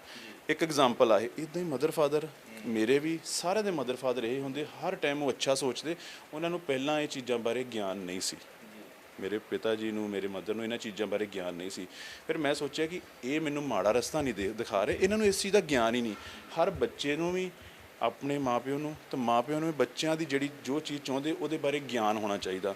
ਤੇ ਮਦਰ ਫਾਦਰ ਨੂੰ ਪਹਿਲਾਂ ਨਹੀਂ ਸੀ। ਜਦੋਂ ਉਹਨਾਂ ਨੂੰ ਗਿਆਨ ਹੋਇਆ ਇਹਨਾਂ ਚੀਜ਼ਾਂ ਬਾਰੇ, ਮੈਂ ਸਮਝਾਇਆ ਵੀ ਇਹ ਆਹ ਚੀਜ਼ ਆ, ਮੈਂ ਅੱਗੇ ਹੋ ਕੇ ਇਹ ਕਰਨਾ ਚਾਹੁੰਦਾ, ਫਿਰ ਉਹ ਡੇ ਬਾਏ ਡੇ ਮੇਰੇ ਨਾਲ ਖੜਦੇ ਰਹੇ। ਤੇ ਅੱਜ ਉਹਨਾਂ ਦੀ ਬਦੌਲਤ ਮੈਂ ਏਸ਼ੀਆ ਤੱਕ ਗੋਲਡ ਲਿਆ, ਤਾਂ ਵਰਲਡ ਖੇਡਿਆ, ਤਾਂ ਤੁਹਾਡੇ ਸਾਰਿਆਂ ਦੇ ਰੂਬਰੂ ਹੋ ਰਿਹਾ, ਇਹ ਉਹਨਾਂ ਦੀ ਬਦੌਲਤ। ਸਟਾਰਟਿੰਗ 'ਚ ਘੱਟ ਸੀਗਾ, ਬਟ ਜਿੱਦਾਂ ਜਿੱਦਾਂ ਵੱਧਦਾ ਗਿਆ ਉਹਨਾਂ ਨੂੰ ਮੈਂ ਸਮਝਾਉਂਦਾ ਗਿਆ, ਉਹ ਮੇਰੇ ਨਾਲ ਮੋਢੇ ਨਾਲ ਮੋਢਾ ਲਾ ਕੇ, ਤੇ ਮੈਂ ਉਹਨਾਂ ਦੀ ਬਦੌਲਤ ਆ ਬਸ। ਸ਼ੁਰੂਆਤੀ ਦੌਰ ਦੇ ਵਿੱਚ ਮੁਸ਼ਕਲਾਂ ਆਈਆਂ ਹੋਣਗੀਆਂ ਜਦੋਂ ਸਟਾਰਟਿੰਗ ਹੁੰਦੀ ਹੈ ਤੁਹਾਡੀ, ਤੁਸੀਂ ਦੱਸ ਵੀ ਰਹੇ ਸੀ ਪਹਿਲਾਂ ਬੈਠੇ ਵੀ ਇਸ ਤਰ੍ਹਾਂ ਮੈਂ ਕਾਲਜ ਜਾਣਾ, ਤੇ ਜਿਹੜੀ ਬੱਸ ਵਾਲੀ ਘਟਨਾ ਉਹ ਜ਼ਰੂਰ ਦੱਸੋ। ਸ਼ੁਰੂਆਤੀ ਦੌਰ ਜਿਹੜਾ ਹੁੰਦਾ ਉਦੋਂ ਬੜਾ ਇੱਕ ਫਨੀ ਜਿਹਾ ਹੁੰਦਾ, ਵੀ ਇੰਜੋਇਮੈਂਟ ਹੁੰਦੀ, ਸ਼ਰਾਰਤੀ ਹੁੰਦਾ ਹੈ ਨਾ, ਇੱਕ ਸੁਭਾਅ ਸ਼ਰਾਰਤੀ ਹੁੰਦਾ ਵੀ ਮੈਂ ਉਹ ਕੰਮ ਕਰਨਾ ਵੀ ਜਿਹਦੇ ਵਿੱਚ ਮੈਨੂੰ ਇਹ ਲੱਗੇ ਵੀ ਮੈਂ ਬਹੁਤ ਵੱਡੀ ਅੱਜ ਮੱਲ ਮਾਰ ਲਈ। ਵੀ ਉਹਦੇ ਵਿੱਚ ਕੀ ਹੁੰਦਾ ਸੀਗਾ ਤੁਹਾਡੇ ਚੈਨਲ ਰਾਹੀਂ ਸਾਂਝਾ ਕਰੂੰਗਾ, ਕਿਉਂਕਿ ਮੇਰਾ ਇਹ ਆ ਕਿ ਸੱਚ ਉਹ ਮੈਂ ਕੀਤਾ ਆ, ਤਾਂ ਕੋਈ ਗਲਤ ਵੀ ਨਹੀਂ, ਹਰ ਬੰਦਾ ਕਰਦਾ ਹੋਊਗਾ, ਕੋਈ ਦੱਸ ਦਿੰਦਾ, ਕੋਈ ਨਹੀਂ ਦੱਸ ਦਿੰਦਾ। ਫਰਲਵਾਂ ਮਾਰੀਆਂ ਨੇ ਜਾਣੀ ਕਿ ਬੱਸ ਦੇ ਵਿੱਚ। ਹਾਂ, ਉਹ ਇਹ ਹੁੰਦਾ ਸੀ ਕਿ ਅਸੀਂ ਕੀ ਕਰਦੇ ਸੀ, ਇੱਥੋਂ ਬੱਸ ਜਾਂਦੀ ਸੀ, ਉਹ ਬੱਸ ਦਾ ਪਾਸ ਬਣਦਾ ਸੀ, ਸਰਕਾਰੀ ਬੱਸ ਜਾਂਦੀ ਸੀ, ਅਸੀਂ ਉਸ ਪਾਸ ਨਾਲ 3 ਮਹੀਨੇ ਉਦੋਂ ਨਿਕਲਦੇ ਸੀ, 3 ਮਹੀਨੇ ਬਾਅਦ ਉਹ ਰੀਨਿਊ ਹੋਣਾ ਹੁੰਦਾ ਸੀ, ਪਰ ਅਸੀਂ ਉਸ ਪਾਸ ਨਾਲ ਸਾਲ ਇੱਕ ਕੱਢ ਦਿੰਦੇ ਸੀ ਕਿ ਕਦੀ ਕੰਡਕਟਰ ਨੇ ਅੱਗੇ ਚੜ੍ਹਨਾ, ਅਸੀਂ ਪਿੱਛੇ ਚਲੇ ਜਾਣਾ, ਉਹਨੇ ਪਿੱਛੇ ਹੋਣਾ, ਅਸੀਂ ਸੈਂਟਰ 'ਚ ਆ ਜਾਣਾ, ਜਾਂ ਅਸੀਂ ਬੱਸ ਦੇ ਉੱਪਰ ਚੜ੍ਹ ਜਾਣਾ।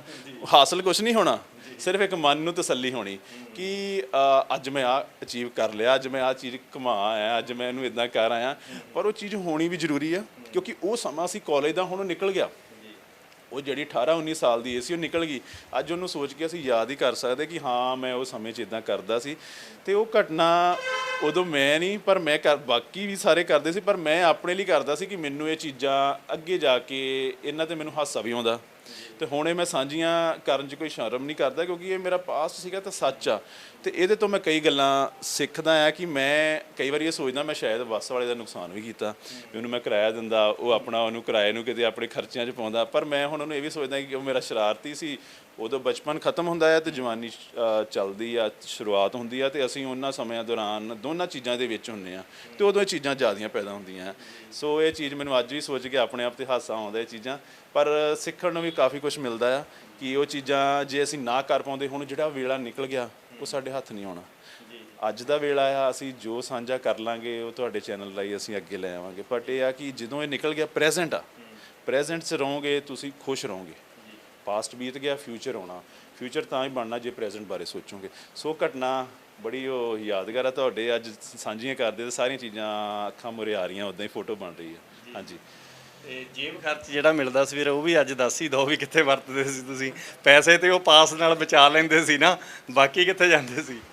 ਜੇਬ ਖਰਚ ਮਿਲਦਾ ਸੀ ਤਕਰੀਬਨ ਉਦੋਂ ਦੇ ਸਮੇਂ ਦੇ ਹਿਸਾਬ ਨਾਲ ਅੱਛਾ ਮਿਲਦਾ ਸੀਗਾ, ਪਰ ਉਹ ਮਿਲਦਾ ਕਾਹਦੇ ਲਈ ਸੀ ਕਿ ਤੁਸੀਂ ਕੋਈ ਆਪਣਾ ਸਕੂਲ ਕਾਲਜ ਦੀਆਂ ਬੁੱਕਸ ਲੈਣੀਆਂ ਉਹ ਲੈ ਲਓ, ਕੋਈ ਫੀਸ ਭਰਨੀ ਉਹ ਲੈ ਲਓ, ਜਾਂ ਕੋਈ ਕਿਰਾਇਆ ਉਹ ਲੈ ਲਓ। ਬਟ ਮੈਂ ਉਹਨੂੰ ਉਹੀ ਤੁਹਾਡੀ ਗੱਲ ਕਿ ਬੱਸ ਦੇ ਅੱਗੇ ਪਿੱਛੇ ਹੋ ਕੇ ਕਿਰਾਇਆ ਬਚਾ ਲੈਣਾ, ਅਤੇ ਘਰੇ ਨਹੀਂ ਇਹ ਚੀਜ਼ਾਂ ਦਾ ਮੈਂ ਦੱਸ ਰਿਹਾ ਸੀ ਡਾਈਟ ਬਾਰੇ, ਐਕਸਰਸਾਈਜ਼ ਬਾਰੇ, ਕਿਉਂਕਿ ਮੈਂ ਅੱਗੇ ਵੀ ਗੱਲ ਕੀਤੀ ਕਿ ਜਿੰਨੀ ਦੇਰ ਅਸੀਂ ਆਪਣੀ ਫੈਮਿਲੀ ਨੂੰ ਨਹੀਂ ਦੱਸਾਂਗੇ ਤੁਹਾਡੀ ਸਪੋਰਟ ਨਹੀਂ ਕਰੂਗੀ, ਤਾਂ ਜਦੋਂ ਅਸੀਂ ਆਪਣੇ ਮਾਪਿਆਂ ਨੂੰ ਦੱਸਦੇ ਉਹੀ ਮਾਪਿਓ ਬੱਚੇ ਤੇ ਲੱਖਾਂ ਕਰੋੜਾਂ ਇਨਵੈਸਟ ਕਰ ਜਾਂਦਾ, ਲਾ ਜਾਂਦਾ, ਕਿਉਂਕਿ ਉਹਦੀ ਜ਼ਿੰਮੇਵਾਰੀ ਆ, ਉਹਨੇ ਕਰਨਾ ਆ। ਤੇ ਜਦੋਂ ਉਹ ਚੀਜ਼ ਮਿਲਦਾ ਸੀ, ਸਾਨੂੰ ਕਿਰਾਇਆ ਮਿਲਦਾ ਸੀ, ਉਹ ਮੈਂ ਅੱਗੇ ਪਿੱਛੇ ਉਹਨੂੰ ਰੋਕ ਲੈਣਾ, ਜੇਬ 'ਚ ਰੱਖ ਲੈਣਾ ਤੇ ਉਹਦੀ ਮੈਂ ਡਾਈਟ ਖਾਣੀ। ਤੇ ਉਸ ਤੋਂ ਬਾਅਦ ਜੇਬ ਖਰਚ ਮਿਲਣਾ, ਕਈ ਵਾਰੀ ਮੈਂ ਰਿਸ਼ਤੇਦਾਰਾਂ ਕੋਲ ਜਾਣਾ, ਜਿਸ ਤਰ੍ਹਾਂ ਬੱਚੇ ਅੱਜ ਕੱਲ੍ਹ ਜਾਂਦੇ, ਉਹਨਾਂ ਕੋਲ ਸਾਨੂੰ ਜੇ ਕੋਈ ਕੁਛ ਮਿਲਣੇ, ਕੋਈ ਪੈਸੇ ਮਿਲਣੇ, ਉਹ ਵੀ ਕੋਲ ਰੱਖ ਲੈਣੇ, ਘਰੇ ਆ ਕੇ ਦੱਸਣਾ ਨਹੀਂ ਵੀ ਮਿਲੇ ਆ। ਤੇ ਜੇ ਮਦਰ ਨੇ ਪੁੱਛਣਾ, ਹਾਂ ਨਹੀਂ ਮਿਲੇ ਨਹੀਂ, ਝੂਠ ਬੋਲ ਦੇਣਾ ਵੀ ਰੱਖ ਲੈਣੇ। ਤਾਂ ਉਹਦੀ ਖਾਣੀ ਡਾਈਟ ਆ। ਜਦ ਕਿ ਉਦੋਂ ਵੀ ਗਲਤ ਸਮਾਂ ਸੀ, ਤੁਹਾਨੂੰ ਪਤਾ ਹਰ ਚੀਜ਼ ਨੈਗੇਟਿਵ ਪੋਜ਼ਿਟਿਵ ਹੈਗੀ ਆ, ਅੱਜ ਵੀ ਗਲਤ ਆ, ਉਦੋਂ ਵੀ ਗਲਤ ਆ, ਬਟ ਇਹ ਆ ਉਦੋਂ ਵੀ ਨਸ਼ਿਆਂ ਦਾ ਰੁਝਾਨ ਸੀ ਪਰ ਘੱਟ ਸੀਗਾ, ਪਰ ਜਾ ਸਕਦੇ ਸੀ ਤੁਸੀਂ ਉੱਧਰ। ਦੇਖੋ ਹਾਂ, ਇਹ ਹਰ ਚੀਜ਼ ਹੈਗੀ ਆ, ਦੁਨੀਆ ਦੇ ਹਰ ਦੋ ਪਹਿਲੂ ਆ। ਕੋਈ ਇੱਕ ਬੈਟਰੀ ਵੀ ਆ, ਉਹਦਾ ਪਲੱਸ ਮਾਈਨਸ ਹੁੰਦਾ ਆ, ਦਿਨ ਰਾਤ ਆ, ਹਰ ਚੀਜ਼ ਨਾਲ ਦੂਸਰੀ ਚੀਜ਼ ਜੁੜੀ। ਅਸੀਂ ਕੋਈ ਨਹੀਂ ਕਦੀ ਨਹੀਂ ਕਹਿ ਸਕਦੇ ਕਿ ਇੱਕ ਜਿਹੜੀ ਸਿੰਗਲ ਚੀਜ਼ ਆ ਧਰਤੀ ਤੇ, ਹਰ ਦੂਸਰੀ ਜੁੜੀ। ਉਦੋਂ ਵੀ ਮਾੜਾ ਸੀ, ਬਟ ਉਦੋਂ ਡਰ ਇਹ ਪੈਦਾ ਹੁੰਦਾ ਸੀ ਕਿ ਇਹ ਮਾੜਾ ਆ, ਗਲਤ ਆ ਇਹ।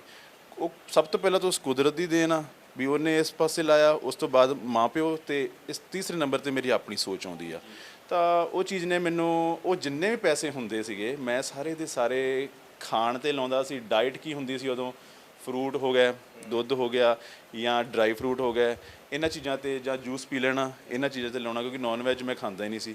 ਤੇ ਇਹਨਾਂ ਚੀਜ਼ਾਂ ਤੇ ਲਾਉਣਾ। ਹੋਰ ਕਈ ਵਾਰੀ ਇਹ ਵੀ ਹੁੰਦਾ ਸੀ, ਜੇ ਘਰੋਂ ਕੱਪੜਿਆਂ ਲਈ ਵੀ ਪੈਸੇ ਮਿਲਣੇ, ਉਹ ਵੀ ਸੋਚਣਾ ਵੀ ਕੱਪੜੇ ਜਿਹੜੇ ਆ ਉਹ ਨਾ ਹੀ ਲਏ ਜਾਣ, ਵੀ ਜ਼ਿਆਦਾ ਹੀ ਖਸਤਾ ਹਾਲਤ ਹੋ ਜਾਵੇ ਲਏ ਜਾਣ ਤੇ ਨਹੀਂ। ਪਰ ਕਿਉਂਕਿ ਸਮੇਂ ਦੇ ਹਿਸਾਬ ਨਾਲ ਜ਼ਰੂਰਤਾਂ ਵੱਧਦੀਆਂ ਗਈਆਂ, ਫਿਰ ਹੌਲੀ ਹੌਲੀ ਘਰੇ ਦੱਸਣਾ ਸ਼ੁਰੂ ਕੀਤਾ। ਬਟ ਸ਼ੁਰੂਆਤੀ ਦੌਰ 'ਚ ਜਿੱਦਾਂ ਤੁਸੀਂ ਕੁਐਸਚਨ ਕੀਤਾ ਕਿ ਜਿਹੜੇ ਉਹ ਪੈਸੇ ਸੀ ਕਿੱਥੇ ਲਾਉਂਦੇ ਸੀ, ਉਹ ਸਾਰੇ ਡਾਈਟ 'ਤੇ ਹੀ ਲੱਗਦੇ ਸੀਗੇ।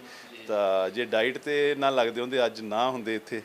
ਸੋ ਉਹ ਮੈਂ ਉਹਨੂੰ ਇੱਕ ਅੱਛਾ ਵੇ ਮੰਨਦਾ ਵੀ ਮੈਂ ਉਹ 'ਚ ਧੋਖਾ ਨਹੀਂ ਕੀਤਾ, ਵੀ ਜੇ ਮੈਨੂੰ ਘਰੋਂ ਮਿਲਦੇ ਸੀ ਉਹਨੂੰ ਮੈਂ ਗਲਤ ਪਾਸੇ ਯੂਜ਼ ਨਹੀਂ ਕੀਤਾ। ਮੈਂ ਹੁਣ ਘਰੇ ਦੱਸਦਾ ਹਾਂ ਸਾਰਾ ਵੀ ਮੈਂ ਉਦੋਂ ਇੱਦਾਂ ਕਰਦਾ ਸੀ, ਕਿ ਇੱਦਾਂ ਕਰਦਾ ਸੀ, ਤੇ ਮੈਨੂੰ ਉਹਦੇ ਵਿੱਚ ਠੀਕ ਲੱਗਦਾ ਕਿ ਉਹ ਤੋਂ ਮੈਂ ਸਿੱਖਿਆ ਹੀ ਆ ਕੁਛ, ਵੀ ਮੈਂ ਉਹ ਪੈਸੇ ਨੂੰ ਗਲਤ ਕਿਸੇ ਮਾੜੀ ਸੰਗਤ 'ਚ ਨਹੀਂ ਯੂਜ਼ ਕੀਤਾ। ਇੱਕ ਜਿਹੜੀ ਕੋਰੀਅਰ ਵਾਲੀ ਘਟਨਾ ਹੈਗੀ ਆ, ਕੋਰੀਅਰ ਤੇ ਜਾਣਾ ਤੁਸੀਂ, ਹੈ ਨਾ, ਸਪਲਾਈ ਕਰਨੀ, ਤੇ ਨਾਲ ਇੱਕ ਜੌਬ ਕਰਨੀ ਤੁਸੀਂ ਸ਼ਾਇਦ ਕੱਪੜਿਆਂ ਵਾਲੀ ਦੁਕਾਨ ਤੇ। ਜੀ, ਇਹ ਘਟਨਾ ਵੀ 2003-04 ਦੀਆਂ ਹੀ ਆ। ਹੁਣ ਜਦੋਂ ਇਹ ਸਾਂਝੀਆਂ ਹੁੰਦੀਆਂ ਇੰਟਰਵਿਊਜ਼ 'ਚ, ਤੁਹਾਡੇ ਰਾਹੀਂ ਅੱਜ ਸਾਂਝੀ ਹੋ ਗਈ, ਪਹਿਲਾਂ ਵੀ ਹੋਈ ਆ, ਮੈਨੂੰ ਕਈ ਇਹ ਕੁਐਸਚਨ ਕਰਦੇ ਆ ਕਿ ਭਾਜੀ ਤੁਸੀਂ ਕਿੱਥੇ ਇਹ ਚੀਜ਼ਾਂ ਕਰਦੇ ਰਹੇ ਯਾਰ, ਜਾਂ ਮੈਨੂੰ ਮੇਰੇ ਰਿਸ਼ਤੇਦਾਰ ਕਹਿ ਦਿੰਦੇ ਆ ਤੂੰ ਕਿੱਥੇ ਕਰਦੇ ਰਹੇ। ਈਵਨ ਮੇਰੇ ਘਰ ਵੀ ਨਹੀਂ ਪਤਾ ਸੀ, ਕਿਉਂਕਿ ਮੈਨੂੰ ਇਹ ਚੀਜ਼ਾਂ ਸਭ ਤੋਂ ਪਹਿਲਾਂ ਮੈਂ ਇਸ ਲਈ ਕਰਦਾ ਸੀ ਕਿ ਮੈਨੂੰ ਖੁਦ ਨੂੰ ਆਪਣੇ ਆਪ 'ਤੇ ਕਿੰਨਾ ਮਾਣ ਆ। ਮੈਂ ਉਦੋਂ ਹੱਥਾਂ 'ਤੇ ਕੀ ਕੀਤਾ, ਕੀ ਕਰ ਸਕਦਾ, ਉਦੋਂ ਮੈਂ ਆਪਣੇ ਹੱਥਾਂ 'ਤੇ ਸਿਰਫ ਇੱਦਾਂ ਦੇ ਹੀ ਕੰਮ ਕਰ ਸਕਦਾ ਸੀ। ਉਹਦੇ ਤੋਂ ਮੈਨੂੰ ਕੋਈ ਬਹੁਤ ਵੱਡੀ ਇਨਕਮ ਨਹੀਂ ਹੁੰਦੀ ਸੀ, ਬਟ ਮੈਨੂੰ ਇਹ ਹੁੰਦਾ ਸੀ, ਇੱਕ ਮੇਰਾ ਸਰਕਲ ਚੱਲਦਾ ਸੀ, ਇੱਕ ਮੈਨੂੰ ਕੰਮ ਕਰਨ ਦਾ ਤਰੀਕਾ ਆਉਂਦਾ ਸੀ, ਕਿਸੇ ਨਾਲ ਗੱਲ ਕਰਨੀ ਗਰਾਊਂਡ ਲੈਵਲ 'ਤੇ ਕਿੱਦਾਂ ਕਰਨੀ ਆ,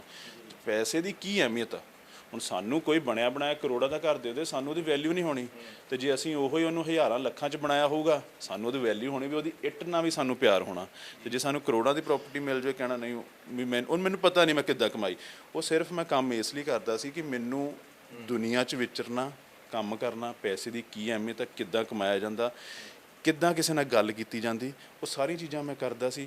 ਤੇ ਉਸ ਘਟਨਾ 'ਚ ਹੁਣ ਜਿੱਦਾਂ ਕੋਈ ਅੱਜ ਵੀ ਤੁਹਾਡਾ ਇਹ ਚੈਨਲ ਦੇਖ ਕੇ, ਵੀਡੀਓ ਦੇਖ ਕੇ ਫਿਰ ਗੱਲਾਂ ਹੋਣਗੀਆਂ ਵੀ ਯਾਰ ਇਹ ਕਿੱਥੇ ਕਰਦਾ ਰਿਹਾ, ਸਾਨੂੰ ਤਾਂ ਪਤਾ ਹੀ ਨਹੀਂ।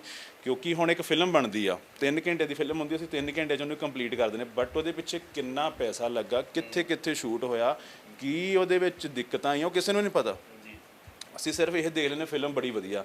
ਇੱਦਾਂ ਹੀ ਹਰ ਇਨਸਾਨ ਦੀ ਲਾਈਫ ਵੀ ਇੱਕ ਪਿਕਚਰ ਆ, ਪਰ ਉਹਦੇ 'ਚ ਕਿਹੜੇ ਕਿਹੜੇ ਕੰਮ ਕੀਤੇ, ਉਹ ਕਿੱਥੇ ਕੀਤੇ, ਕਿੱਦਾਂ ਹੋਏ, ਉਹ ਸਾਰੇ ਨਹੀਂ ਸਾਂਝੇ ਕੀਤੇ ਜਾਂਦੇ। ਕੁਛ ਪਰਦੇ ਪਿੱਛੇ ਗੱਲਾਂ ਵੀ ਹੁੰਦੀਆਂ। ਹੁਣ ਇੱਥੋਂ ਬੰਦਾ ਅਦਰ ਕੰਟਰੀ 'ਚ ਜਾਂਦਾ, ਉਹ ਕਿੱਦਾਂ ਦੇ ਕੰਮ ਕਰਦਾ, ਵਾਈਟ ਕਾਲਰ ਜੌਬ ਵੀ ਕਰ ਸਕਦਾ ਤੇ ਉਹ ਨਾਰਮਲ ਜੌਬ ਵੀ ਪਰ ਉਹ ਸਾਂਝੀਆਂ ਸਾਰੀਆਂ ਨਹੀਂ ਕਰਦੇ।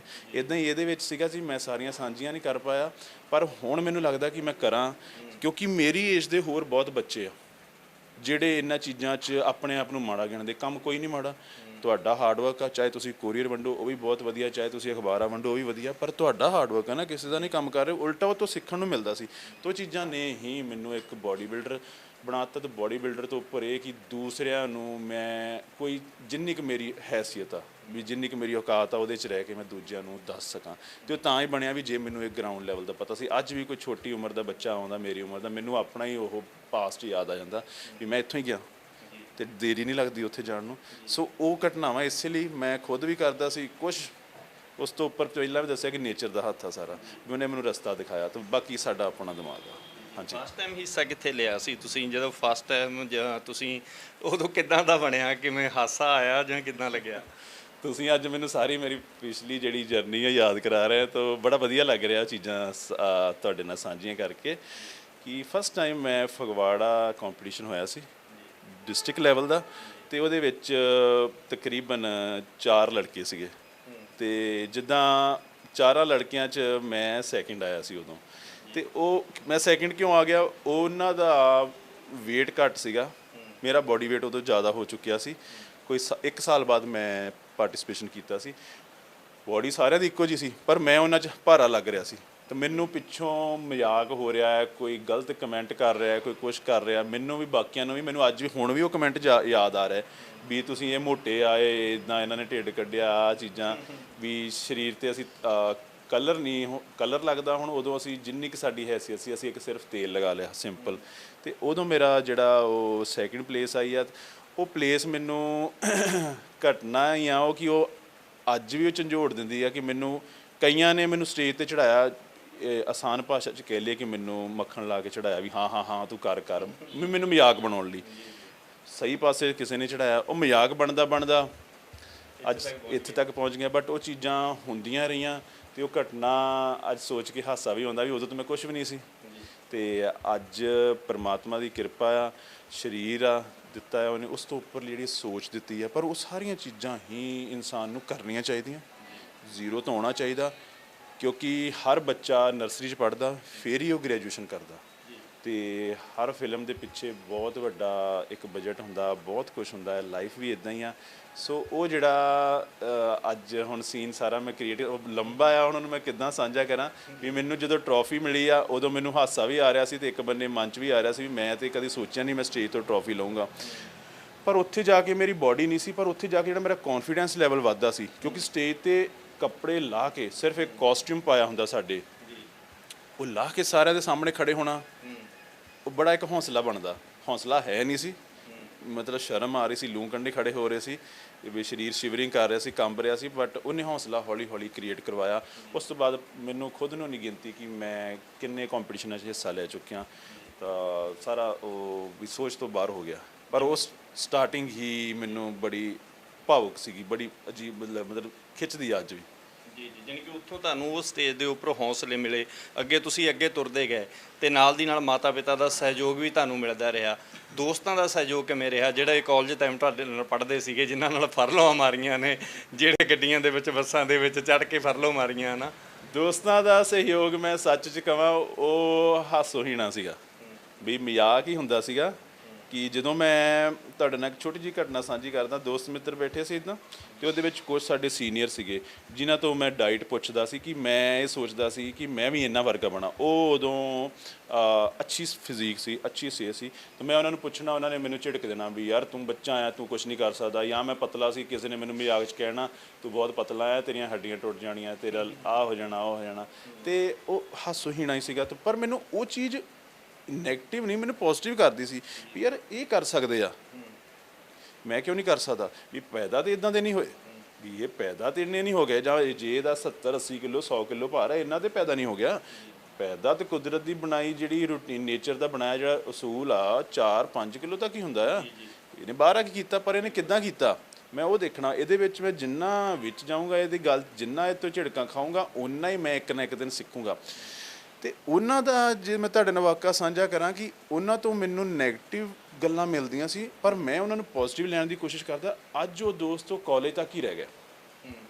ਹੁਣ ਮੇਰੇ ਕੋਲ ਫੋਨ ਕਾਲ, ਕਈ ਵਾਰੀ ਮੈਸੇਜ 'ਤੇ ਉਹੀ ਪੁੱਛਦੇ ਵੀ ਭਾਅ ਜੀ ਟਾਈਮ ਦਿਓ ਥੋੜ੍ਹਾ, ਅਸੀਂ ਤੁਹਾਡੇ ਨਾਲ ਡਾਈਟ ਬਾਰੇ ਗੱਲ ਕਰਨੀ ਆ। ਅਤੇ ਮੇਰੇ ਵੀ ਮਨ 'ਚ ਆਉਂਦਾ, ਪਹਿਲਾਂ ਤਾਂ ਇਨਸਾਨ ਆ, ਸਾਡੇ ਮਨ 'ਚ ਆਉਣਾ ਵੀ ਮੈਂ ਵੀ ਇਹਨਾਂ ਨੂੰ ਦੱਸਾਂ ਹੁਣ ਮੈਂ ਕੌਣ ਆ।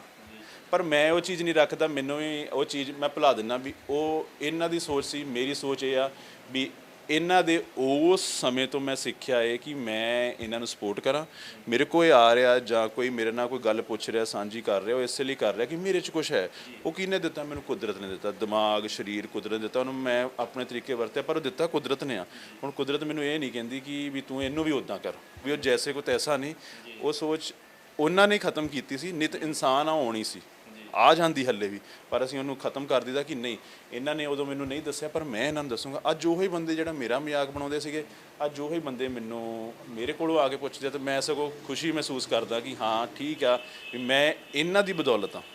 ਪਰ ਮੈਂ ਉਹਨਾਂ ਨੂੰ ਉਹ ਚੀਜ਼ ਸਾਂਝੀ ਨਹੀਂ ਕਰਦਾ ਵੀ ਇਹਨਾਂ ਦਾ ਮਨ ਨਾ ਦੁਖੇ ਵੀ ਇਹ ਅਸੀਂ ਇੱਦਾਂ ਕੀਤਾ, ਜੇ ਉਹ ਅੱਗੇ ਆ ਗਿਆ ਤੇ ਅਸੀਂ ਨਹੀਂ। ਉਹਨਾਂ ਨੇ ਮੈਨੂੰ ਇਹ ਸਿਖਾਇਆ, ਉਹ ਘਟਨਾ ਨੇ ਇਹ ਸਿਖਾਇਆ ਕਿ ਇਹਨਾਂ ਨੂੰ ਵੀ ਸਪੋਰਟ ਕਰੋ ਤੇ ਇਹਨਾਂ ਦੇ ਨਾਲ ਜਿਹੜੇ ਬਾਕੀ ਹੈਗੇ ਉਹਨਾਂ ਨੂੰ ਵੀ ਸਪੋਰਟ ਕਰੋ। ਜੀ ਜੀ, ਅਕਸਰ ਵੀ ਦੀ ਇੱਕ ਗੱਲ ਹੈ ਵੀ ਮਾਸਾਹਾਰੀ ਜਿਹੜਾ ਇਨਸਾਨ ਹੁੰਦਾ ਉਹੀ ਤਕੜਾ ਹੁੰਦਾ, ਉਹੀ ਬਾਡੀ ਬਿਲਡਰ ਹੁੰਦਾ। ਖੁਰਾਕਾਂ ਨੇ ਜਿਹੜੀਆਂ ਮਾਸਾਹਾਰੀ ਖਾ ਕੇ ਹੀ ਬੰਦਾ ਬਾਡੀ ਬਿਲਡਰ ਬਣ ਸਕਦਾ। ਇਸ ਗੱਲਾਂ ਨਾਲ ਤੁਸੀਂ ਸਹਿਮਤ ਹੋ? ਦੇਖੋ ਮੈਂ ਤੁਹਾਡੇ ਨੂੰ ਛੋਟੀ ਜਿਹੀ ਐਗਜ਼ਾਮਪਲ ਦੇਵਾਂਗਾ ਕਿ ਸਰੀਰ ਆ ਜਿਹੜਾ ਉਹ ਕਿਸੇ ਚੀਜ਼ ਦੀ ਡਿਮਾਂਡ ਨਹੀਂ ਕਰਦਾ, ਉਹ ਸਿਰਫ ਖਾਣੇ ਦੀ ਡਿਮਾਂਡ ਕਰਦਾ। ਉਹ ਇਹ ਨਹੀਂ ਕਹਿੰਦਾ ਕਿ ਮੈਨੂੰ ਐਗ ਦੇ, ਚਿਕਨ ਦੇ, ਜਾਂ ਮੈਨੂੰ ਕੋਈ ਸਪਲੀਮੈਂਟ ਦੇ, ਜਾਂ ਮੈਨੂੰ ਕੋਈ ਨਸ਼ਾ ਦੇ, ਨਹੀਂ ਡਿਮਾਂਡ ਕਰਦਾ। ਅਸੀਂ ਆਪਣੇ ਹੱਥਾਂ ਨਾਲ ਹੀ ਕਰਦੇ ਹਾਂ। ਸਭ ਤੋਂ ਪਹਿਲਾਂ ਦਿਮਾਗ ਨਾਲ ਸੋਚਦੇ ਹਾਂ, ਫਿਰ ਆਪਣੇ ਹੱਥਾਂ ਨਾਲ ਉਸ ਚੀਜ਼ ਨੂੰ ਖਾ ਲੈਂਦੇ ਹਾਂ। ਅਤੇ ਜਿਹੜੀ ਤੁਸੀਂ ਮਾਸਾਹਾਰੀ ਦੀ ਗੱਲ ਕਰਦੇ ਆ ਜਾਂ ਵੈਜ ਜਾਂ ਨੌਨ ਵੈਜ, ਸ਼ਾਕਾਹਾਰੀ ਮਾਸਾਹਾਰੀ, ਉਹ ਅਲੱਗ-ਅਲੱਗ ਚੀਜ਼ਾਂ ਆ। ਬਟ ਬੋਡੀ ਥੋੜੀ ਡਿਮਾਂਡ ਕਰਦੀ ਮੈਨੂੰ ਚਿਕਨ ਦਿਓ, ਜਾਂ ਬੋਡੀ ਨਹੀਂ ਡਿਮਾਂਡ ਕਰਦੀ ਵੀ ਮੈਂ ਵੈਜੀਟੇਰੀਅਨ ਫੂਡ ਖਾਣਾ। ਸਾਡੀ ਚੋਇਸ ਆ। ਉਦਾਹਰਨ ਦੇ ਤੌਰ ਤੇ ਬਾਈਕ ਨੇ ਚੱਲਣਾ ਆ ਜਾਂ ਸਾਡੀ ਕਾਰ ਨੇ ਚੱਲਣਾ ਆ, ਉਹ ਚੱਲਣ ਲਈ ਫਿਊਲ ਦੀ ਡਿਮਾਂਡ ਕਰਦੀ, ਤੇਲ ਦੀ ਡਿਮਾਂਡ ਕਰਦੀ ਆ। ਉਹ ਸਾਡੀ ਚੋਇਸ ਆ ਅਸੀਂ ਕਿਹੜੇ ਗੈਸ ਸਟੇਸ਼ਨ ਜਾਂ ਕਿਹੜੇ ਪੰਪ ਤੋਂ ਤੇਲ ਦੇਣਾ। ਚਾਹੇ ਅਸੀਂ ਕਿਸੇ ਦੀ ਕਾਰ 'ਚੋਂ ਕੱਢ ਕੇ ਪਾ ਦਈਏ, ਚਾਹੇ ਅਸੀਂ ਆਪਣੇ ਸ਼ਹਿਰ ਦੇ ਪੰਪ ਤੋਂ ਪਾ ਦਈਏ, ਚਾਹੇ ਦੂਸਰੇ ਸ਼ਹਿਰ ਤੋਂ। ਪਰ ਉਹ ਤੇ ਹੈ ਵੀ ਆਪਾਂ ਪੈਟਰੋਲ ਗੱਡੀ ਲੈਣੀ ਹੈ ਕਿ ਡੀਜ਼ਲ ਗੱਡੀ ਲੈਣੀ ਹੈ। ਹਾਂ, ਤਾਂ ਉਹ ਅਸੀਂ ਕਿੱਥੋਂ ਪਾਉਣਾ? ਗੱਡੀ ਨੂੰ ਤਾਂ ਚੱਲਣ ਤਾਂ ਹੀ ਚੱਲੂਗੀ ਵੀ ਜੇ ਉਹਨੂੰ ਪੈਟਰੋਲ ਮਿਲੂਗਾ ਜਾਂ ਡੀਜ਼ਲ ਮਿਲੂਗਾ। ਇੱਦਾਂ ਸਾਡੀ ਬਾਡੀ ਆ, ਉਹਨੂੰ ਜਦੋਂ ਤੁਸੀਂ ਪ੍ਰੋਟੀਨ ਸੋਰਸ ਦੋਗੇ ਉਹ ਉਦੋਂ ਹੀ ਚੱਲੂਗੀ। ਉਹ ਸੋਰਸ ਕਿੱਥੋਂ ਦੇਣੇ ਉਹ ਤੁਹਾਡੀ ਚੋਇਸ ਆ। ਉਹਨੂੰ ਪ੍ਰੋਟੀਨ ਚਾਹੀਦੀ ਆ, ਉਹਦੇ ਨਾਲ ਸਾਡੇ ਸੈੱਲ ਬਣਨੇ, ਟਿਸ਼ੂ ਬਣਨੇ, ਮਸਲ ਬਣਨੇ, ਜਿਹੜੇ ਕਿ ਹਜ਼ਾਰਾਂ ਲੱਖਾਂ ਮਿਲੀਅਨ 'ਚ ਹੁੰਦੇ ਆ। ਉਹ ਸੈੱਲ ਟਿਸ਼ੂ ਹੀ ਜਿਹੜੇ ਆ ਉਹ ਪ੍ਰੋਟੀਨ ਤੋਂ ਬਣਦੇ, ਤੇ ਉਹ ਵੈਜ ਤੋਂ ਵੀ ਮਿਲਦੇ, ਨੌਨ ਵੈਜ ਤੋਂ ਵੀ ਮਿਲਦੇ ਆ। ਪਰ ਅਸੀਂ ਉਹਨੂੰ ਜਿਹੜਾ ਹੈਗਾ ਆ ਇਹ ਇੱਦਾਂ ਨਹੀਂ ਕਰ ਸਕਦੇ ਕਿ ਵੈਜ ਨਾਲ ਹੀ ਮਿਲਣੇ ਆ ਜਾਂ ਨੌਨ ਵੈਜ ਨਾਲ। ਚੋਇਸ ਸਾਡੀ ਆ ਕਿੱਥੋਂ ਲੈਣੇ। ਹੁਣ ਉਹਦੇ 'ਚ ਕਮੀ ਕਿੱਥੇ ਆਉਂਦੀ ਆ? ਆਮ ਬੰਦੇ ਦੇ ਮਨ 'ਚ ਇੱਕ ਹੋਰ ਪਿਕਚਰ ਕ੍ਰੀਏਟ ਹੋ ਜਾਂਦੀ, ਹੋਰ ਫੋਟੋ ਬਣ ਜਾਂਦੀ ਕਿ ਜਿੱਦਾਂ ਦਾ ਵੈਜ ਨੌਨ ਵੈਜ ਆ, ਮਟੀਰੀਅਲ ਭਾਰਾ ਚਿਕਨ ਆ, ਜਾਂ ਜਿੱਦਾਂ ਦਾ ਕੋਈ ਹੋਰ ਮਾਸ ਆ ਉੱਦਾਂ ਦਾ ਹੀ ਮੈਂ ਹੋ ਜਾਊਂਗਾ। ਇੱਦਾਂ ਨਹੀਂ ਹੋਣਾ। ਤੇ ਹਾਂ, ਜੇ ਮੈਂ ਹਰੀਆਂ ਸਬਜ਼ੀਆਂ ਖਾਊਂਗਾ ਮੈਂ ਉੱਦਾਂ ਦਾ ਪਤਲਾ ਹੋ ਜਾਊਂਗਾ, ਜਿੱਦਾਂ ਛੋਟੇ ਛੋਟੇ ਬੂਟੇ ਹੁੰਦੇ। ਇੱਦਾਂ ਨਹੀਂ ਹੋਣਾ। ਉਹਦੇ ਵਿੱਚੋਂ ਵੀ ਉਹੀ ਪ੍ਰੋਟੀਨ ਮਿਲਣਾ, ਉਹਦੇ ਵਿੱਚੋਂ ਵੀ ਉਹੀ ਪ੍ਰੋਟੀਨ ਮਿਲਣਾ।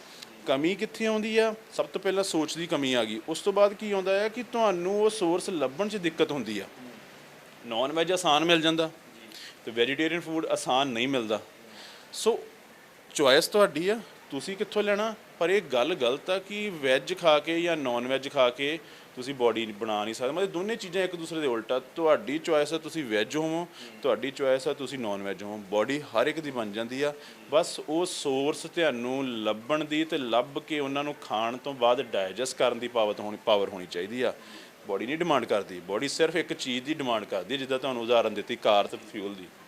ਹਾਂਜੀ, ਇੱਕ ਪ੍ਰੋਡਕਟ ਬਹੁਤ ਆ ਗਏ ਜੀ ਮਾਰਕੀਟ ਦੇ ਵਿੱਚ, ਬੜੀਆਂ ਐਡਾਂ ਦਿੱਤੀਆਂ ਜਾਂਦੀਆਂ ਨੇ ਤੇ ਨੌਜਵਾਨਾਂ ਦੇ ਅੰਦਰ ਵੀ ਇਹ ਚੱਲਦਾ ਵੀ ਇਹ ਪ੍ਰੋਡਕਟ ਯੂਜ਼ ਕਰਕੇ ਜਾਂ ਇਹ ਟੀਕੇ ਲਗਾ ਕੇ ਅਸੀਂ ਬੋਡੀ ਬਣਾ ਲੈਂਦੇ ਆ। ਇਹ ਵੀ ਚੀਜ਼ਾਂ ਬਹੁਤ ਚੱਲਦੀਆਂ। ਦੇਖੋ ਇਹ ਮਨ 'ਚ ਸਹੀ ਆ ਤੁਹਾਡਾ ਕੁਐਸਚਨ ਕਿ ਬੱਚਿਆਂ ਦੇ ਜਾਂ ਨੌਜਵਾਨ ਜਾਂ ਕੋਈ ਵੀ ਜਿਮ ਜਾਣ ਵਾਲਾ ਜਾਂ ਜਿਮ ਜਿਹੜਾ ਨਹੀਂ ਵੀ ਜਾਂਦਾ, ਉਹ ਆਪਣੇ ਮਨ ਨੂੰ ਇਹ ਹੌਸਲਾ ਦਿੰਦਾ ਕਿ ਇਹਨੇ ਯਾਰ ਸਪਲੀਮੈਂਟ ਖਾਦੇ ਆ ਜਾਂ ਇਹਨੇ ਇੰਜੈਕਸ਼ਨ ਲਾਏ ਆ, ਇਹਦੀ ਤਾਂ ਬੋਡੀ ਬਣੀ ਆ।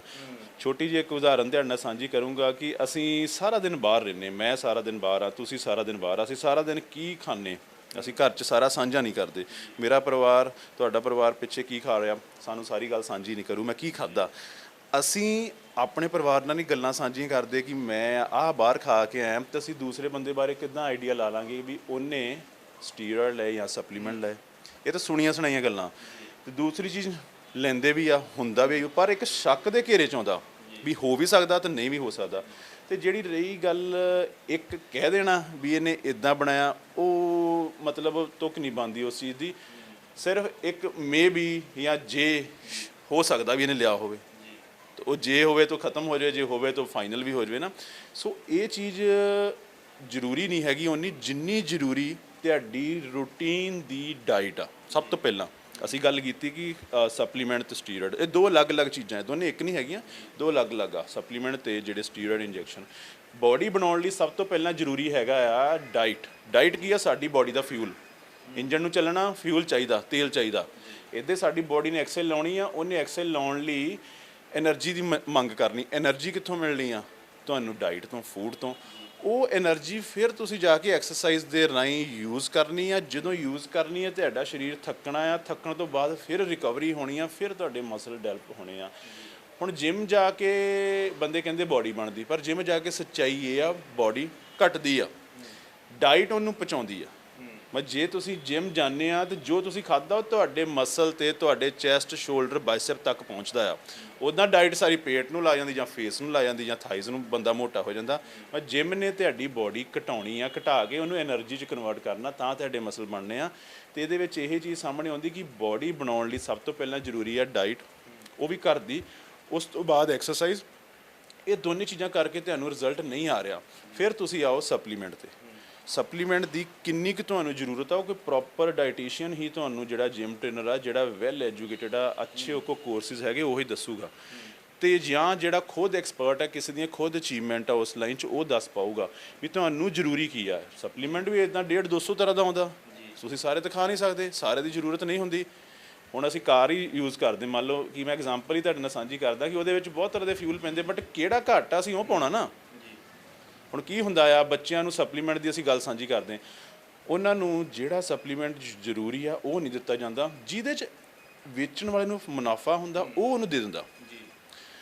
ਮਤਲਬ ਇਹ ਨਹੀਂ ਦੇਖਿਆ ਜਾਂਦਾ ਵੀ ਇਹਨੂੰ ਜਿਹੜਾ ਇੰਜਣ ਆ, ਇਹਨੂੰ ਡੀਜ਼ਲ ਚਾਹੀਦਾ, ਉਹਦਾ ਜਿਹੜਾ ਗੇਅਰ ਆਇਲ ਆ ਉਹ ਪਾ ਦਿੱਤਾ ਜਾਂਦਾ।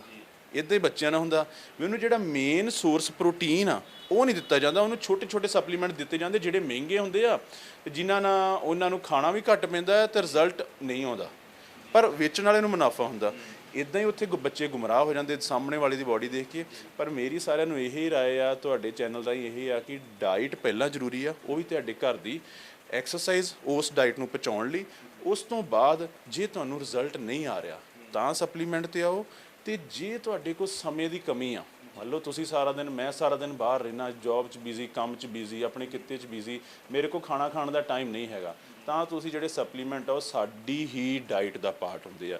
ਈਵਨ ਸਪਲੀਮੈਂਟ ਜਿਹੜੇ ਜੈਨੂਨ ਆ, ਉਹਨਾਂ ਨੂੰ ਇੰਡੀਅਨ ਗਵਰਨਮੈਂਟ ਨੇ ਲਾਇਸੈਂਸ ਵੀ ਦਿੱਤਾ ਹੋਇਆ, ਫੂਡ ਡਿਪਾਰਟਮੈਂਟ ਅਲੱਗ ਤੋਂ ਬਣਿਆ, ਉਹ ਜੈਨੂਨ ਹੁੰਦੇ ਆ, ਸਾਡੀ ਡਾਈਟ ਦਾ ਹਿੱਸਾ ਆ। ਉਹ ਉਦੋਂ ਲਓ ਜਦੋਂ ਤੁਹਾਡੇ ਕੋਲ ਸਮਾਂ ਘੱਟ ਆ ਜਾਂ ਤੁਹਾਡੀ ਬਾਡੀ ਰਿਜ਼ਲਟ ਨਹੀਂ ਦੇ ਰਹੀ, ਪਰ ਸਟਾਰਟਿੰਗ ਜਿਹੜੀ ਬੇਸ ਜਿਹੜਾ ਤੁਹਾਡੇ ਫੂਡ ਤੋਂ ਤੇ ਤੁਹਾਡੀ ਐਕਸਰਸਾਈਜ਼ ਤੋਂ ਹੋਣਾ। ਇੱਕ ਜਿਹੜਾ ਕਬੱਡੀ ਖਿਡਾਰੀਆਂ ਨੂੰ ਬਹੁਤ ਬਦਨਾਮ ਕੀਤਾ ਜਾਂਦਾ, ਕਈ ਫੋਰਨ ਚਲੇ ਗਏ, ਉੱਥੇ ਉਹਨਾਂ ਦੀ ਡੈਥ ਹੋ ਗਈ ਹੈ ਨਾ, ਤੇ ਕਿਹਾ ਜਾਂਦਾ ਵੀ ਇਹਨਾਂ ਨੇ ਟੀਕਾ ਲਾ ਲਿਆ ਸੀ, ਇਹਨਾਂ ਨੇ ਆਹ ਚੀਜ਼ ਖਾ ਲਈ, ਇਹਨੇ ਗੋਲੀਆਂ ਖਾ ਲੀਆਂ। ਜਦ ਕਿ ਅਸੀਂ ਇੱਕ ਇੰਟਰਨੈਸ਼ਨਲ ਪੱਧਰ ਦਾ ਕਬੱਡੀ ਖਿਡਾਰੀ ਸੀ, ਅਸੀਂ ਉਹਦੇ ਨਾਲ ਗੱਲਬਾਤ ਕੀਤੀ, ਉਹ ਕਹਿੰਦਾ ਬਕਾਇਦਾ ਸਾਡਾ ਡੋਪ ਟੈਸਟ ਹੁੰਦਾ ਹੈਗਾ ਜਦੋਂ ਅਸੀਂ ਜਾਂਦੇ ਹਾਂ। ਅਸੀਂ ਇਹ ਚੀਜ਼ਾਂ ਨਸ਼ੇ ਵਰਤ ਕੇ ਜਾਣ ਵੀ ਨਹੀਂ ਦਿੰਦੇ ਉਹ ਲੋਕ ਸਾਨੂੰ, ਹੈ ਨਾ, ਵੀ ਸਾਨੂੰ ਵੀ ਬਦਨਾਮ ਕੀਤਾ ਜਾ ਰਿਹਾ। ਇੱਦਾਂ ਵੀ ਚੱਲਦਾ ਹੈਗਾ ਨਾ ਸਾਰਾ। ਦੇਖੋ ਇਹਦੇ ਵਿੱਚ ਕੀ ਆ ਗੱਲ, ਅਸੀਂ ਅੱਗੇ ਵੀ ਸਾਂਝੀ ਕੀਤੀ ਕਿ ਅਸੀਂ ਕਿਸੇ ਦਾ ਪਿਛੋਕੜ ਨਹੀਂ ਜਾਣ ਸਕਦੇ ਵੀ ਉਹਦੀ ਡੈਥ ਕਿਉਂ ਹੋਈ। ਦੂਸਰੀ ਗੱਲ, ਡੈਥ ਜਿਹੜੀ ਹੋਣੀ ਆ, ਮੇਰੀ ਵੀ ਹੋਣੀ ਆ, ਸਾਰਿਆਂ ਦੀ ਹੋਣੀ ਆ, ਤੈਅ ਆ, ਬਹਾਨਾ ਬਣਨਾ। ਅਸੀਂ ਕਿਸੇ ਇੱਕ ਚੀਜ਼ ਨੂੰ ਦੋਸ਼ ਨਹੀਂ ਦੇ ਸਕਦੇ, ਇਹ ਖਾਦਾ ਸੀ ਉਹਦੀ ਡੈਥ ਹੋ ਗਈ, ਫਿਰ ਡਾਕਟਰ ਨੇ ਉਹਨੂੰ ਬਚਾਇਆ ਕਿਉਂ ਨਹੀਂ ਜੋ ਡਾਕਟਰ ਕੋਲ ਪਹੁੰਚ ਗਿਆ, ਕਿਉਂਕਿ ਉਹਦਾ ਬਚਣਾ ਤੈਅ ਨਹੀਂ ਸੀ। ਪਹਿਲਾਂ ਤਾਂ ਨੇਚਰ ਆ, ਇਹ ਕੁਦਰਤ ਆ, ਤੈਅ ਆ। ਪਰ ਉਸ ਤੋਂ ਵੀ ਬਾਅਦ ਜੇ ਕੋਈ ਇੱਦਾਂ ਦੀ ਚੀਜ਼ ਯੂਜ਼ ਕਰਦਾ, ਸਾਨੂੰ ਉਸ ਬਾਰੇ ਪ੍ਰੋਪਰ ਗਿਆਨ ਹੋਣਾ ਚਾਹੀਦਾ। ਜਿੱਦਾਂ ਮੰਨ ਲਓ ਕੋਈ ਰਾਤ ਨੂੰ ਸੁੱਤਾ ਪਿਆ ਸੀ, ਸੁਣਦੇ ਬੰਦੇ ਦੀ ਡੈਥ ਹੋ ਗਈ, ਸੁੱਤਾ ਪਿਆ ਰਹਿ ਗਿਆ, ਉਹਦਾ ਰੀਜ਼ਨ ਕੀ ਹੁੰਦਾ ਹੈ। ਸਮ ਟਾਈਮ ਜਦੋਂ ਅਸੀਂ ਇਹ ਮੈਡੀਸਨ ਯੂਜ਼ ਕਰਦੇ ਹਾਂ ਜਾਂ ਸਪਲੀਮੈਂਟ ਕੋਈ ਯੂਜ਼ ਕਰਦੇ, ਅਸੀਂ ਕਿਸੇ ਜੈਨੂਅਨ ਬੰਦੇ ਦੀ ਦੇਖ ਰੇਖ 'ਚ ਨਹੀਂ ਯੂਜ਼ ਕਰਦੇ, ਤਾਂ ਕੀ ਹੁੰਦਾ ਹੈ, ਸਾਡੀ ਬਾਡੀ ਦਾ ਕਈ ਵਾਰੀ ਕੋਲੇਸਟ੍ਰੋਲ ਲੈਵਲ, ਕਈ ਵਾਰੀ ਹਾਰਟ ਜਾਂ ਕਿਡਨੀਆਂ ਦੇ ਬਲੱਡ ਟੈਸਟ ਅਪ ਡਾਊਨ ਹੋ ਜਾਂਦੇ, ਤੇ ਉਹਨਾਂ ਨੂੰ ਸਾਨੂੰ ਸਮੇਂ ਸਿਰ ਚੈੱਕ ਕਰਵਾਉਂਦੇ ਰਹਿਣਾ ਚਾਹੀਦਾ। ਹੁਣ ਸਾਇੰਸ ਕੀ ਕਹਿੰਦੀ ਆ, ਜਿਹੜਾ ਬੰਦਾ ਨਹੀਂ ਵੀ ਜਿਮ ਜਾ ਰਿਹਾ, ਉਹ ਸਾਲ 'ਚ 2 ਵਾਰੀ ਆਪਣੇ ਹਾਰਟ ਦਾ, ਆਪਣੀ ਕਿਡਨੀਆਂ ਦਾ ਤੇ ਆਪਣੇ ਲੀਵਰ ਦਾ ਟੈਸਟ ਕਰਵਾਵੇ, ਸਾਲ 'ਚ 2 ਵਾਰੀ 6-6 ਮਹੀਨਿਆਂ ਬਾਅਦ, ਚਾਹੇ ਉਹ ਨਹੀਂ ਵੀ ਜਿਮ ਜਾਂਦਾ, ਕਿਉਂਕਿ ਉਹਨੂੰ ਪਤਾ ਹੋਵੇ ਕਿ ਸਾਡੇ ਮਤਲਬ ਹੁਣ ਇੱਕ ਵਹੀਕਲ ਆ, ਉਹਦੀ ਸਰਵਿਸ ਹੋਣ ਦਾ ਸਾਨੂੰ ਸਮਾਂ ਪਤਾ ਹੁੰਦਾ, ਅਸੀਂ ਸਰਵਿਸ ਕਰਵਾ ਲਾਂਗੇ, ਉਹ ਰਸਤੇ 'ਚ ਨਹੀਂ ਰੁਕੂ। ਸਾਡੀ ਬਾਡੀ ਵੀ ਇੱਦਾਂ ਹੀ, ਅਸੀਂ ਉਹਦਾ ਚੈੱਕਅਪ ਕਰਵਾਉਂਦੇ ਰਹਾਂਗੇ, ਪ੍ਰੋਬਲਮ ਨਹੀਂ ਆਊਗੀ। ਤੇ ਜਿਹੜਾ ਬੰਦਾ ਜਿਮ ਜਾ ਰਿਹਾ, ਐਕਸਟਰਾ ਆਰਡੀਨਰੀ ਕੋਈ ਸਪਲੀਮੈਂਟ ਲੈ ਰਿਹਾ, ਉਹਨੂੰ 4 ਵਾਰੀ ਸਾਲ ਵਿੱਚ 3-3 ਮਹੀਨਿਆਂ ਬਾਅਦ ਆਪਣੇ ਹਾਰਟ, ਕਿਡਨੀ ਦਾ ਟੈਸਟ ਕਰਵਾਉਣਾ, ਕਿਉਂਕਿ ਉਹਦੀ ਡਾਈਟ ਜਿਹੜੀ ਐਕਸਟਰਾ ਆਰਡੀਨਰੀ ਹੁੰਦੀ ਆ। ਜਦੋਂ ਇਹ ਟੈਸਟ ਤੁਸੀਂ ਪ੍ਰੋਪਰ ਕਰਵਾਉਂਦੇ ਆ, ਫਿਰ ਸਾਡੇ ਜਿਹੜੇ ਪ੍ਰੋਬਲਮ ਆਉਣ ਦੀਆਂ ਘਟਨਾਵਾਂ ਆ, ਹਾਰਟ ਅਟੈਕ ਦੀਆਂ ਜਾਂ ਹੋਰ ਡੈਥ ਹੋਣ ਦੇ ਰੀਜ਼ਨ, ਉਹ ਘਟ ਜਾਂਦੇ। ਡੈਥ ਤਾਂ ਹੋਣੀ ਆ, ਪਰ ਹੱਥ ਸਾਡੇ 'ਚ ਨਹੀਂ ਹੈਗੀ, ਪਰ ਅਸੀਂ ਉਹਨੂੰ ਕੰਟਰੋਲ ਤਾਂ ਕਰ ਸਕਦੇ ਹਾਂ। ਹੁਣ ਅਸੀਂ ਕਾਰ ਚਲਾ ਰਹੇ ਹਾਂ ਤੇ ਉਹਦੀ ਬ੍ਰੇਕ ਤਾਂ ਅਸੀਂ ਲਾਉਣੀ ਆ ਨਾ, ਤੇ ਲਾਈਫ ਵੀ ਸਾਡੀ ਇਦਾਂ ਵੀ ਅਸੀਂ ਬਚਣਾ ਕਿੱਦਾਂ ਆ, ਅਸੀਂ ਆਪਣਾ ਕਰਮ ਕਰਨਾ ਆ। ਕਰਮ ਸਾਡਾ ਇਹ ਆ ਕਿ ਅਸੀਂ ਜਿਹੜੀਆਂ ਵੀ ਚੀਜ਼ਾਂ ਯੂਜ਼ ਕਰਦੇ ਹਾਂ, ਇੱਕ ਸਾਇੰਸ ਆ, ਟੈਕਨੋਲੋਜੀ ਆ, ਉਹਦੇ ਅੰਡਰ ਰਹਿ ਕੇ ਅਸੀਂ ਆਪਣੀ ਬਾਡੀ ਦੇ ਜਿਹੜੇ ਬਲੱਡ ਟੈਸਟ ਕਰਵਾਉਂਦੇ ਰਹੀਏ। ਪਲੱਸ ਜਦੋਂ ਸਾਨੂੰ ਨਹੀਂ ਜ਼ਰੂਰਤ ਅਸੀਂ ਉਦੋਂ ਇਹਨਾਂ ਚੀਜ਼ਾਂ ਨੂੰ ਬੰਦ ਕਰ ਦੀ। ਕਈ ਵਾਰੀ ਇਹ ਚੀਜ਼ਾਂ ਇੰਨੀਆਂ ਹਾਵੀ ਹੋ ਜਾਂਦੀਆਂ, ਬੰਦਾ ਕਹਿੰਦਾ ਕਿ ਮੈਂ ਹੁਣ ਇਹਨਾਂ ਨੂੰ ਬੰਦ ਨਹੀਂ ਕਰਨਾ, ਮੈਂ ਇੱਦਾਂ ਹੀ ਰਹਿਣਾ ਤੇ ਮੈਂ ਇੱਦਾਂ ਹੀ ਯੂਜ਼ ਕਰੀ ਜਾਣਾ, ਬਟ ਉਹ ਗਲਤ ਆ। ਇਹਨਾਂ ਚੀਜ਼ਾਂ ਕਰਕੇ ਹੀ ਡੈਥ ਹੁੰਦੀ ਆ, ਇਹਨਾਂ ਚੀਜ਼ਾਂ ਕਰਕੇ ਹੀ ਹਾਰਟ ਅਟੈਕ ਜਾਂ ਹੋਰ ਪ੍ਰੋਬਲਮ ਜਿਹੜੀਆਂ ਆ ਆਉਂਦੀਆਂ ਆ। ਸਾਨੂੰ ਕਿਸੇ ਦੀ ਲਾਈਫ ਬਾਰੇ ਅਸੀਂ ਇਹ ਨਹੀਂ ਕਰ ਸਕਦੇ ਇਹਨੇ ਇਹੀ ਖਾਧਾ ਤਾਂ ਮਰ ਗਿਆ, ਨਹੀਂ, ਪਰ ਅਸੀਂ ਉਹਦੇ ਇੱਕ ਸਿਸਟਮ 'ਚ ਰਹਿ ਕੇ ਚੱਲੀਏ, ਆਪਣੇ ਚੈੱਕਅਪ ਕਰਵਾਉਂਦੇ ਰਹੀਏ, ਆਪਣੀ ਡਾਈਟ ਤੇ ਐਕਸਰਸਾਈਜ਼ ਨੂੰ ਸਹੀ ਰੱਖੀਏ, ਤਾਂ ਚੀਜ਼ਾਂ ਦੀ ਨੌਬਤ ਨਹੀਂ ਆਉਂਦੀ। ਇੱਕ ਸਾਈਕਲ ਹੁੰਦਾ ਅਪ ਡਾਊਨ, ਉਹ ਅਸੀਂ ਕਰਦੇ ਰਹੀਏ। ਉਹ ਪ੍ਰੋਪਰ ਟ੍ਰੇਨਰ ਜਾਂ ਜਿਹੜੇ ਨਿਊਟ੍ਰੀਸ਼ਨ ਹੈਗੇ ਆ ਸੁਜੈਸ਼ਨ ਦੇਣ ਵਾਲੇ, ਉਹਨਾਂ ਅੰਡਰ ਰਹਿ ਕੇ ਅਸੀਂ ਕਰ ਸਕੀਏ। ਤੇ ਆਮ ਜਿਹੜਾ ਬੰਦਾ ਕੋਈ ਸੇਲ ਕਰਦਾ ਉਹਦੀਆਂ ਗੱਲਾਂ 'ਚ ਆ ਕੇ ਇਸ ਚੀਜ਼ ਨੂੰ ਨਾ ਯੂਜ਼ ਕਰੀਏ, ਤੇ ਜਿਹੜਾ ਬਣਦਾ ਆ ਜੋ ਬੋਡੀ ਨੂੰ ਉਹ ਆਹਾਰ, ਉਹ ਫੂਡ ਦਈਏ। ਜੀ ਜੀ, ਮਿਸਟਰ ਏਸ਼ੀਆ, ਮਿਸਟਰ ਵਰਲਡ, ਤੇ ਇੱਥੋਂ ਤੱਕ ਇੱਕ 골ਡ ਮੈਡਲ ਲੈ ਕੇ ਆ ਜਾਣਾ। ਜਦੋਂ ਇੱਕ ਦੁਬਲਾ ਪਤਲਾ ਜਿਹਨੂੰ ਦੋਸਤ ਮਜ਼ਾਕ ਕਰਦੇ ਸੀ, ਜਿਹਨੂੰ ਜਿਮ ਦੇ ਵਿੱਚ ਮਜ਼ਾਕ ਦਾ ਪਾਤਰ ਬਣਦਾ ਸੀ, ਜਿਹੜਾ ਜਦੋਂ ਏਡੀ ਵੱਡੀ ਸਟੇਜ ਦੇ ਉੱਪਰ ਖੜ ਕੇ ਮਾਨਤਾ ਮਿਲੀ ਹੋਏਗੀ, ਸਰਟੀਫਿਕੇਟ ਮਿਲੇ ਹੋਣਗੇ, ਹੌਸਲਾ ਤਾਂ ਆਇਆ ਹੋਏਗਾ ਨਾ? ਕਿਵੇਂ ਲੱਗਦਾ ਸੀ? ਅੱਖਾਂ ਨਹੀਂ ਨਮ ਹੋਈਆਂ? ਦੇਖੋ ਉਦੋਂ ਮਤਲਬ ਜੇ ਤੁਸੀਂ ਅੱਖਾਂ ਉਦੋਂ ਦੀ ਗੱਲ ਕਰਦੇ ਆ ਤੇ ਹੌਸਲਾ ਉਦੋਂ ਦੀ ਗੱਲ ਕਰਦੇ ਆ, ਉਦੋਂ ਸਰੀਰ ਦੇ ਲੂ ਕੰਡੇ ਖੜੇ ਹੋ ਗਏ ਸੀ ਕਿ ਸ਼ਾਇਦ ਇਹ ਮੈਨੂੰ ਸੁਣਨ 'ਚ ਕੋਈ ਦਿੱਕਤ ਆ ਗਈ ਆ, ਜਾਂ ਮੈਨੂੰ ਨਜ਼ਰ ਨਹੀਂ ਆ ਰਿਹਾ ਵੀ ਹੁਣ ਮੈਂ ਹੀ ਆ, ਵੀ ਹੁਣ ਮੈਂ ਹੀ ਮੈਡਲ ਚੁੰਡੀ ਚਾਲੀ ਵੱਢ ਕੇ ਆਪਣੀ ਦੇਖ ਲੈਣੀ ਸੀ। ਤੇ ਮਤਲਬ ਮੈਂ ਇਹ ਫੀਲ ਕਰ ਰਿਹਾ, ਹੁਣ ਤੁਸੀਂ ਕੁਐਸਚਨ ਪੁੱਟ ਕੀਤਾ ਆ ਤੇ ਮੈਂ ਹੁਣ ਦੱਸਣ ਲੱਗਾ ਤੇ ਮੇਰੇ ਖੁਦ ਦੇ ਲੂ ਕੰਡੇ ਹੁਣ ਵੀ ਖੜੇ ਹੋ ਰਹੇ ਵੀ ਇਹ ਤੁਹਾਡਾ ਇਹ ਕਿੰਨਾ ਕਹਿ ਦੇਣਾ ਮੈਂ ਮੈਡਲ ਅਚੀਵ ਕੀਤਾ। ਉਹ ਮੈਡਲ ਦੇ ਵਿੱਚ ਮੈਨੂੰ ਮਤਲਬ ਇਹਨੂੰ ਇੱਕ ਮੈਡਲ ਨਹੀਂ ਮੰਨਦਾ, ਉਹਦੇ ਵਿੱਚ ਕਈ ਸਾਲਾਂ ਦੀ ਮਿਹਨਤ, ਐਕਸਪੀਰੀਅੰਸ, ਤਜਰਬਾ ਜੁੜਿਆ ਹੈ। ਉਹ ਸਰਟੀਫਿਕੇਟ ਨੂੰ ਮੈਂ ਇੱਕ ਪੇਪਰ ਨਹੀਂ ਮੰਨਦਾ, ਉਹਨੇ ਕਾਗਜ਼ ਨਹੀਂ ਮੰਨਦਾ, ਉਹਦੇ ਵਿੱਚ ਕਈ ਤਰ੍ਹਾਂ ਦੀਆਂ ਫੀਲਿੰਗ ਜੁੜੀਆਂ, ਕਿਉਂਕਿ ਉਹਦੇ ਵਿੱਚ ਜ਼ਰੂਰੀ ਨਹੀਂ ਕਿ ਮੇਰੇ ਇਕੱਲੇ ਦੀ ਮਿਹਨਤ ਆ, ਕਿਉਂਕਿ ਇਕੱਲਾ ਕੋਈ ਨਹੀਂ ਇਨਸਾਨ ਅੱਗੇ ਆਉਂਦਾ। ਸਭ ਤੋਂ ਪਹਿਲਾਂ ਉਸ ਪਰਮਾਤਮਾ ਦਾ ਜਿਹਨੇ ਮੈਨੂੰ ਇੱਥੇ ਭੇਜਿਆ, ਉਸ ਤੋਂ ਬਾਅਦ ਮੇਰੇ ਲਈ ਮੇਰਾ ਪਰਮਾਤਮਾ, ਮੇਰੇ ਮਦਰ ਫਾਦਰ ਆ, ਉਸ ਤੋਂ ਬਾਅਦ ਮੇਰਾ ਆਲਾ ਦੁਆਲਾ। ਉਹਨਾਂ ਚੀਜ਼ਾਂ ਨੇ ਮੈਨੂੰ ਉਹ ਚੀਜ਼ ਤੱਕ ਪਹੁੰਚਾਇਆ। ਆਲੇ ਦੁਆਲੇ 'ਚ ਕਿਹੜੇ ਇਨਸਾਨ ਸੀਗੇ? ਉਹ ਇਨਸਾਨ ਨਹੀਂ ਜਿਹੜੇ ਮੈਨੂੰ ਸਪੋਰਟ ਕਰਦੇ ਸੀ, ਉਹ ਤਾਂ ਕਰਦੇ ਸੀ। ਆਲੇ ਦੁਆਲੇ 'ਚ ਮੈਂ ਉਹਨਾਂ ਇਨਸਾਨਾਂ ਦਾ ਜ਼ਿਆਦਾ ਧੰਨਵਾਦ ਕਰਦਾ ਜਿਨ੍ਹਾਂ ਨੇ ਮੈਨੂੰ ਇਸ ਚੀਜ਼ ਨੂੰ ਖਿੱਚਿਆ, ਬਾਹਰ ਕੱਢਿਆ, ਵੀ ਜਿਨ੍ਹਾਂ ਨੇ ਮੈਨੂੰ ਡੀਮੋਟੀਵ ਕੀਤਾ, ਤੂੰ ਨਹੀਂ ਕਰ ਸਕਦਾ, ਇਹ ਨਹੀਂ ਹੋਣਾ ਤੇਰੇ ਕੋਲ, ਇਹ ਤੇਰੇ ਵਾਸਤੇ ਰੋਗ ਨਹੀਂ, ਬਹੁਤ ਮਹਿੰਗਾ ਫੀਲਡ ਆ, ਵੀ ਇਹ ਗੱਲਾਂ ਨਹੀਂ ਤੂੰ ਕਰਨੀਆਂ। ਉਹਨਾਂ ਦਾ ਮੈਂ ਜ਼ਿਆਦਾ ਧੰਨਵਾਦੀ ਹਾਂ। ਉਹਨਾਂ ਨੂੰ ਮੈਂ ਅੱਜ ਵੀ ਇਹ ਕਹਿਣਾ ਕਿ ਤੁਸੀਂ ਨਾ ਮੈਨੂੰ ਮਤਲਬ ਨੈਗੇਟਿਵਿਟੀ ਵਾਲੇ ਪਾਸੇ ਡੀਮੋਟਿਵ ਨਾ ਕਰਦੇ ਤਾਂ ਅੱਜ ਮੈਂ ਇੱਥੇ ਨਹੀਂ ਹੋਣਾ ਸੀ। ਉਹਨਾਂ ਨੂੰ ਮੈਂ ਮਤਲਬ ਉਹਨਾਂ ਲਈ ਮੇਰੇ ਕੋਲ ਵਰਡ ਹੀ ਹੈ ਨਹੀਂ ਕਿ ਕਈ ਵਾਰੀ ਬੰਦਾ ਕਹਿੰਦਾ ਕਿ ਇਹ ਮੇਰੇ ਹੇਟਰ ਆ, ਮੈਂ ਇਹ ਕਹਿੰਦਾ ਕਿ ਜਿਹੜੇ ਹੇਟਰ ਆ ਉਹਨਾਂ ਦੀ ਬਦੌਲਤ ਹੀ ਮੈਂ ਇੱਥੇ ਹਾਂ। ਉਹ ਉਦੋਂ ਅੱਖਾਂ ਨਮ ਹੋਣ ਵਾਲੀ ਗੱਲ ਕਿ ਮੈਨੂੰ ਇੰਨੀ ਜ਼ਿਆਦਾ ਭੁੱਖ ਲੱਗ ਗਈ ਕਿ ਮੈਨੂੰ ਪਤਾ ਹੀ ਨਹੀਂ ਲੱਗ ਰਿਹਾ ਮੈਂ ਮੈਡਲ ਲੈਣ ਤੋਂ ਬਾਅਦ ਕਿੰਨਾ ਕੁ ਖਾਣਾ, ਕਿੰਨਾ ਕੁ ਪਾਣੀ ਪੀ ਗਿਆ। ਸਗੋਂ ਉਸ ਤੋਂ ਬਾਅਦ ਮੇਰਾ ਪੇਟ ਵੀ ਖਰਾਬ ਹੋ ਗਿਆ, ਵੀ ਖੁਸ਼ੀ ਇੰਨੀ ਵੀ ਮੈਨੂੰ ਸਮਝ ਨਹੀਂ ਲੱਗ ਰਹੀ ਮੈਂ ਕਿਹਨਾਂ ਗੱਲ ਕਰਾਂ, ਕਿਹਨੂੰ ਕੁਐਸਚਨ ਕਰਾਂ, ਕਿਹਨੂੰ ਆਨਸਰ ਕਰਾਂ। ਮੈਨੂੰ ਮੈਸੇਜ ਆ ਰਿਹਾ, ਫੋਨ ਕਾਲ ਆ ਰਿਹਾ ਅਤੇ ਮੈਨੂੰ ਸਮਝ ਨਹੀਂ ਲੱਗ ਰਹੀ ਮੈਂ ਕੀ ਕਰਾਂ। ਵੀ ਮੈਂ 1-1.5 ਘੰਟਾ ਆਪਣੇ ਆਪੇ ਤੋਂ ਬਾਹਰ ਹੋ ਗਿਆ ਸੀ। ਮਤਲਬ ਹੁਣ ਵੀ ਅੱਜ ਸਾਂਝਾ ਕਰਦਾ ਤਾਂ ਹੁਣ ਵੀ ਮੈਨੂੰ ਸਮਝ ਨਹੀਂ ਲੱਗ ਰਹੀ ਕਿ ਮੈਂ ਕਿੱਦਾਂ ਉਸ ਚੀਜ਼ ਨੂੰ ਬਿਆਨ ਕਰਾਂ। ਤਾਂ ਮਤਲਬ ਉਹ ਇੱਕ ਲਾਈਫ ਦੀ ਅਚੀਵਮੈਂਟ ਸੀ ਕਿ ਮੈਂ ਆਪਣੇ ਮੋਢਿਆਂ 'ਤੇ ਆਪਣੇ ਦੇਸ਼ ਦਾ ਝੰਡਾ ਲੈ ਕੇ ਖੜਾ ਹਾਂ। ਅਤੇ ਮੈਨੂੰ ਉਸ ਤੋਂ ਉੱਪਰ ਜਿਹੜਾ ਕੋਈ ਕੈਸ਼ ਆ ਜਾਂ ਉਸ ਤੋਂ ਉੱਪਰ ਜਿਹੜੀ ਇੱਜ਼ਤ ਆ ਮੈਨੂੰ ਕੋਈ ਨਹੀਂ ਹੈਗੀ, ਕਿ ਉਹ ਬਹੁਤ ਵੱਡੀ ਚੀਜ਼ ਆ। ਅਤੇ ਉਹ ਹਰ ਇੱਕ ਬੱਚੇ ਦਾ, ਹਰ ਇੱਕ ਇਨਸਾਨ ਦਾ ਸੁਪਨਾ ਹੁੰਦਾ ਕਿ ਮੇਰੇ ਮੋਢਿਆਂ 'ਤੇ ਮੇਰੀ ਕੰਟਰੀ ਦਾ ਫਲੈਗ ਹੋਵੇ, ਝੰਡਾ ਹੋਵੇ, ਅਤੇ ਨਾਲ ਦੀ ਨਾਲ ਮੈਂ ਜਿੱਥੇ ਜੰਮਿਆ ਪਲਿਆ, ਜਿਹੜੇ ਸਮਾਜ 'ਚ, ਜਿਹੜੇ ਪਿੰਡ 'ਚ, ਅੱਜ ਉਹਦਾ ਵੀ ਨਾਮ ਮੇਰੇ ਨਾਮ ਦੇ ਨਾਲ ਆ। ਮਤਲਬ ਮੈਂ ਆਪਣੇ ਪਿੰਡ ਦੀ, ਆਪਣੇ ਸਮਾਜ ਦੀ ਬਦੌਲਤ ਹੀ ਹਾਂ।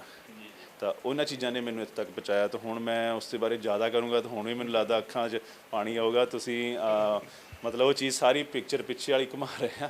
ਹਰਮਿੰਦਰ ਸਿੰਘ ਜੇ ਕਿਤੇ ਬੋਡੀ ਬਿਲਡਰ ਨਾ ਹੁੰਦਾ ਤੇ ਕੀ ਹੁੰਦਾ? ਮੈਂ ਵੀ ਫਿਰ ਉਹ ਜਿਸ ਤਰ੍ਹਾਂ ਬਾਕੀ ਆਮ ਲਾਈਫ ਚੱਲਦੀ ਹਰ ਇਨਸਾਨ ਦੀ, ਸੁਬਾ ਖੇਤੀਬਾੜੀ ਪਰਿਵਾਰ ਨੂੰ ਬਿਲੋਂਗ ਕਰਦੇ। ਸਟੀਅਰਿੰਗ ਨਹੀਂ ਫੜਾਇਆ ਵੀ ਆਪ ਉੱਤੇ ਬੈਠੇ ਤੇ ਉੱਪਰ ਟਰੈਕਟਰ ਤੇ ਚੱਲ ਬਾਈ ਕਰ? ਇਹ ਚੀਜ਼ ਵੀ ਹੋ ਚੁੱਕੀ। ਜਦੋਂ ਮੈਂ ਤੁਹਾਡੇ ਨਾਲ ਕੁਛ ਚੀਜ਼ ਸਾਂਝੀ ਕਰਦਾ, ਫਸਟ ਈਅਰ 'ਚ ਮੈਂ ਫੇਲ ਹੋ ਗਿਆ ਬਿਲਕੁਲ।